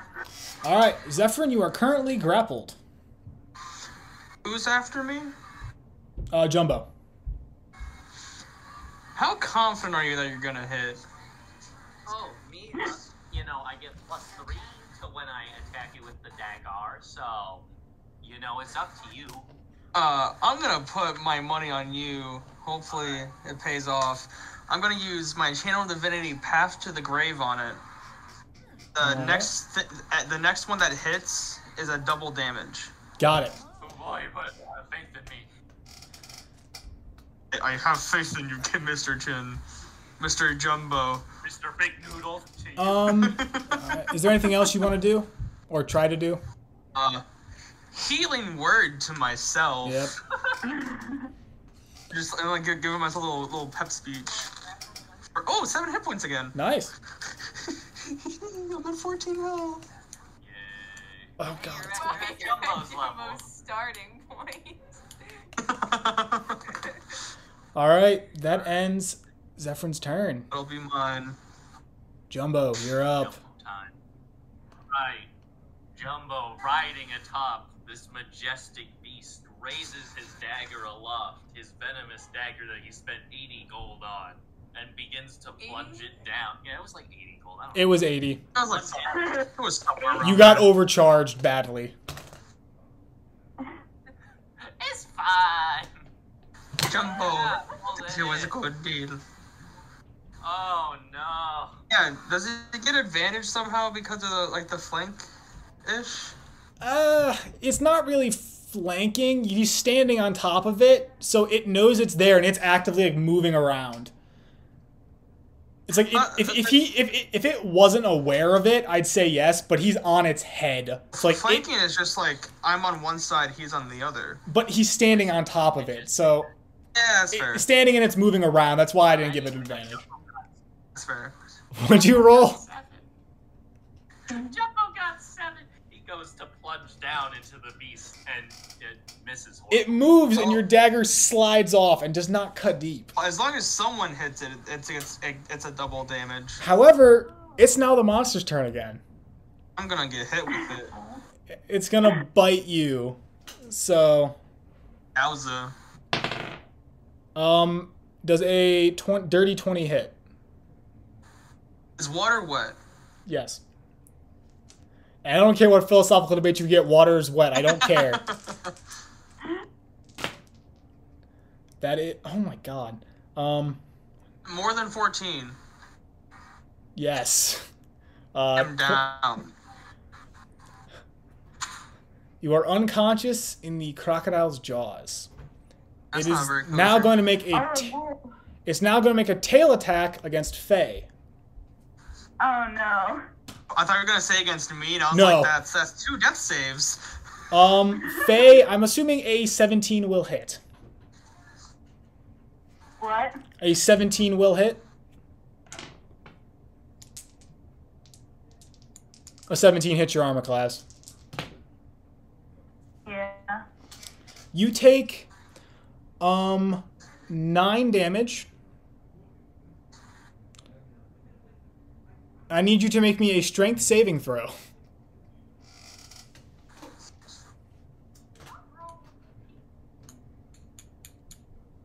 13. How much? 13. 13. You are knocked prone, but as you are knocked prone, your cloak ignites. A brilliant burst of flame from where the tail hits you, dealing a whopping 1 damage. Oh.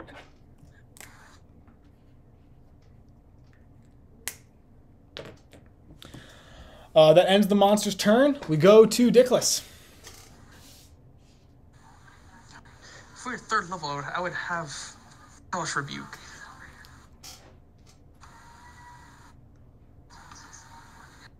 Sorry, who's up, Hunter? Dickless. Alright, going in with the sword. I'm rolling so bad. Oh, okay. Wait, hang on.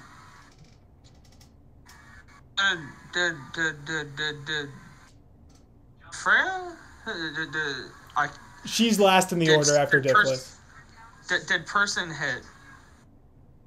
Or is it monsters? I'm like dazed. The monster hit Faye, knocked her prone. Okay. Okay. So Dickless, what'd you roll? 13. 13 will not hit. You Big sad. you swing your blade down again, scared, but you hesitate for half a second, scared of hitting Zephyrin, who lies limp in its jaws, and your blade doesn't have the power to cut through the scales again.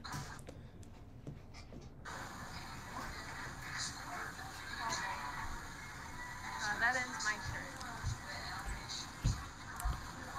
turn. All right, Faye, you stand up using half your movement. What'd you like to do? I'll use my scimitar again. Okay. Roll to hit. 8. The blade skips harmlessly along the scales, unable to get enough power to deal damage. Zephyrin, please make me your death saving throw.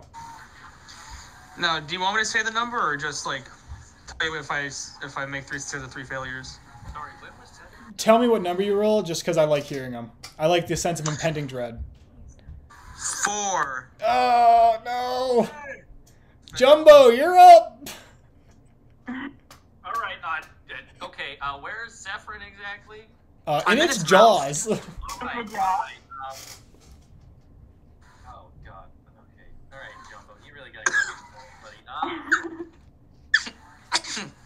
Jumbo is going to Good. pull out the crowbar. I'm dying. You know what? No, Jumbo's just gonna go for the kill on this stupid thing. Alright, just gonna stab it in its green eyeball. Let's go, let's go. Kill is Jumbo. a strong word for what's happening to this thing. Let's go. Plus 9 to hit.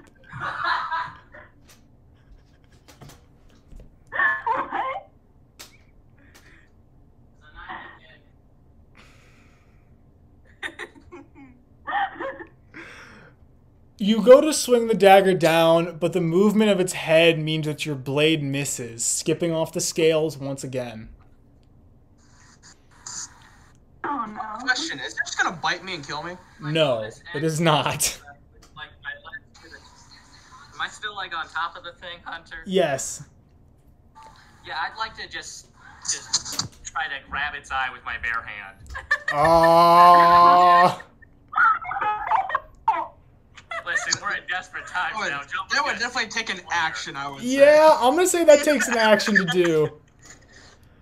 Alright, cool. Jumbo's just gonna yell then. So the dagger, reach into its eye socket. Are you trying to like get its attention, or? Yeah, I'm the bigger threat up here, buddy boy. Ignore the thing in your mouth. You can make this performance or persuasion. Make it your pick. Ooh. It doesn't matter. Alright. Act like a succulent morsel.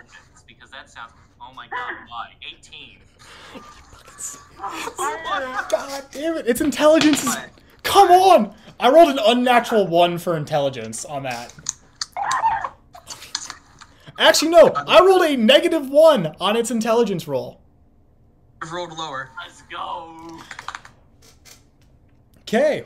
Well, Jumbo's turn ends, and feeling this thing tap dancing on its head, it lets its jaws go and lets you fall out onto the ground. Your arm contorted over, unconscious, but you're still alive. I have a health potion, so I want to put that in my mouth. Jumbo, please make me a dexterity saving throw. Oh yeah, Jumbo can do that. Jumbo's good at that. Come on, Jumbo. Please. That one. God damn it. I don't want to kill anybody. I really don't. I can just make a second character. It says this. Jumbo, you're thrown off the crocodile's head into the water. Oh god. You are now being swept downstream. We'll address that your next turn. We go to Dickless. Deep that water. Deep that water. Alright. You are floating and flailing as you're pulled downstream. Oh, yes. Okay, so rolled the hit with the sword. Got a 24 to hit. Hits. Whatever you rolled is doubled. It's doubled. It's doubled. Path to the grave. As a path to the grave. Roll my 2d6s. Double sixes. Okay, so it's 24 damage? 24 damage. How much total? Oh, plus my wait, do I add my proficiency to the 24? After you double. After you double. After I double. And I think it's your 26 total. Wait, is it? Wait, don't you add your strength, not your proficiency? To the damage? No. You add your strength and proficiency. No, not to the 2 hit, to like the damage roll. Yes, you're right. You add strength. Right, which I think is more than her proficiency. So I add my strength and my proficiency after to the 24. Just your strength. Just strength. It's strength. Okay, so that's 24, 5 to 6, 20, 29 points. Oh, wow. So that 29 points of damage? Holy crap. Path to the grave kind of hurt you sometimes. That's why it's called Path to the Grave, because you usually die after you take double damage. Well, you dig your blade in, and almost with trails of divine energy coming from it, it digs into the head. You feel it break past bone as it digs in. And this thing rears back, its huge body coming up, its snout hitting the ceiling of the sewer for slamming back down. You've managed to you go up with it and come down with it, and you pull your blade out. It rears its head, the deep cut, and it slinks back into the water, bleeding heavily, still alive, and it swims away. Oh, Wow. God. It swims away from Jumbo or swims after Jumbo? Away from Jumbo. It continues to swim upstream.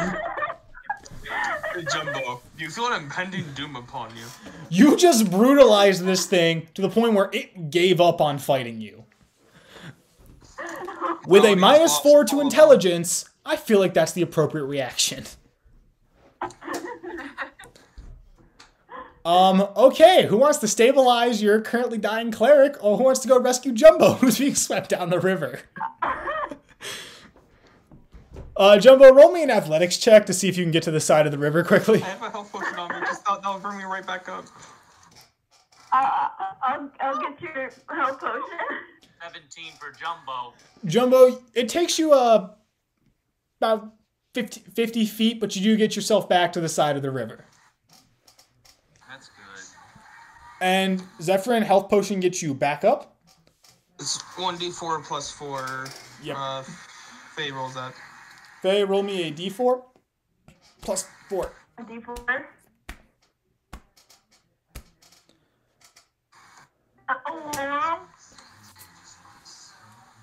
How much? 5. 5? Hey, it's something. You're alive.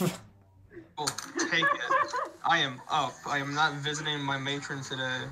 Not today. Please, not today. Meanwhile, Cross has bolted. Does my medicine check go into this as well? Sorry, what?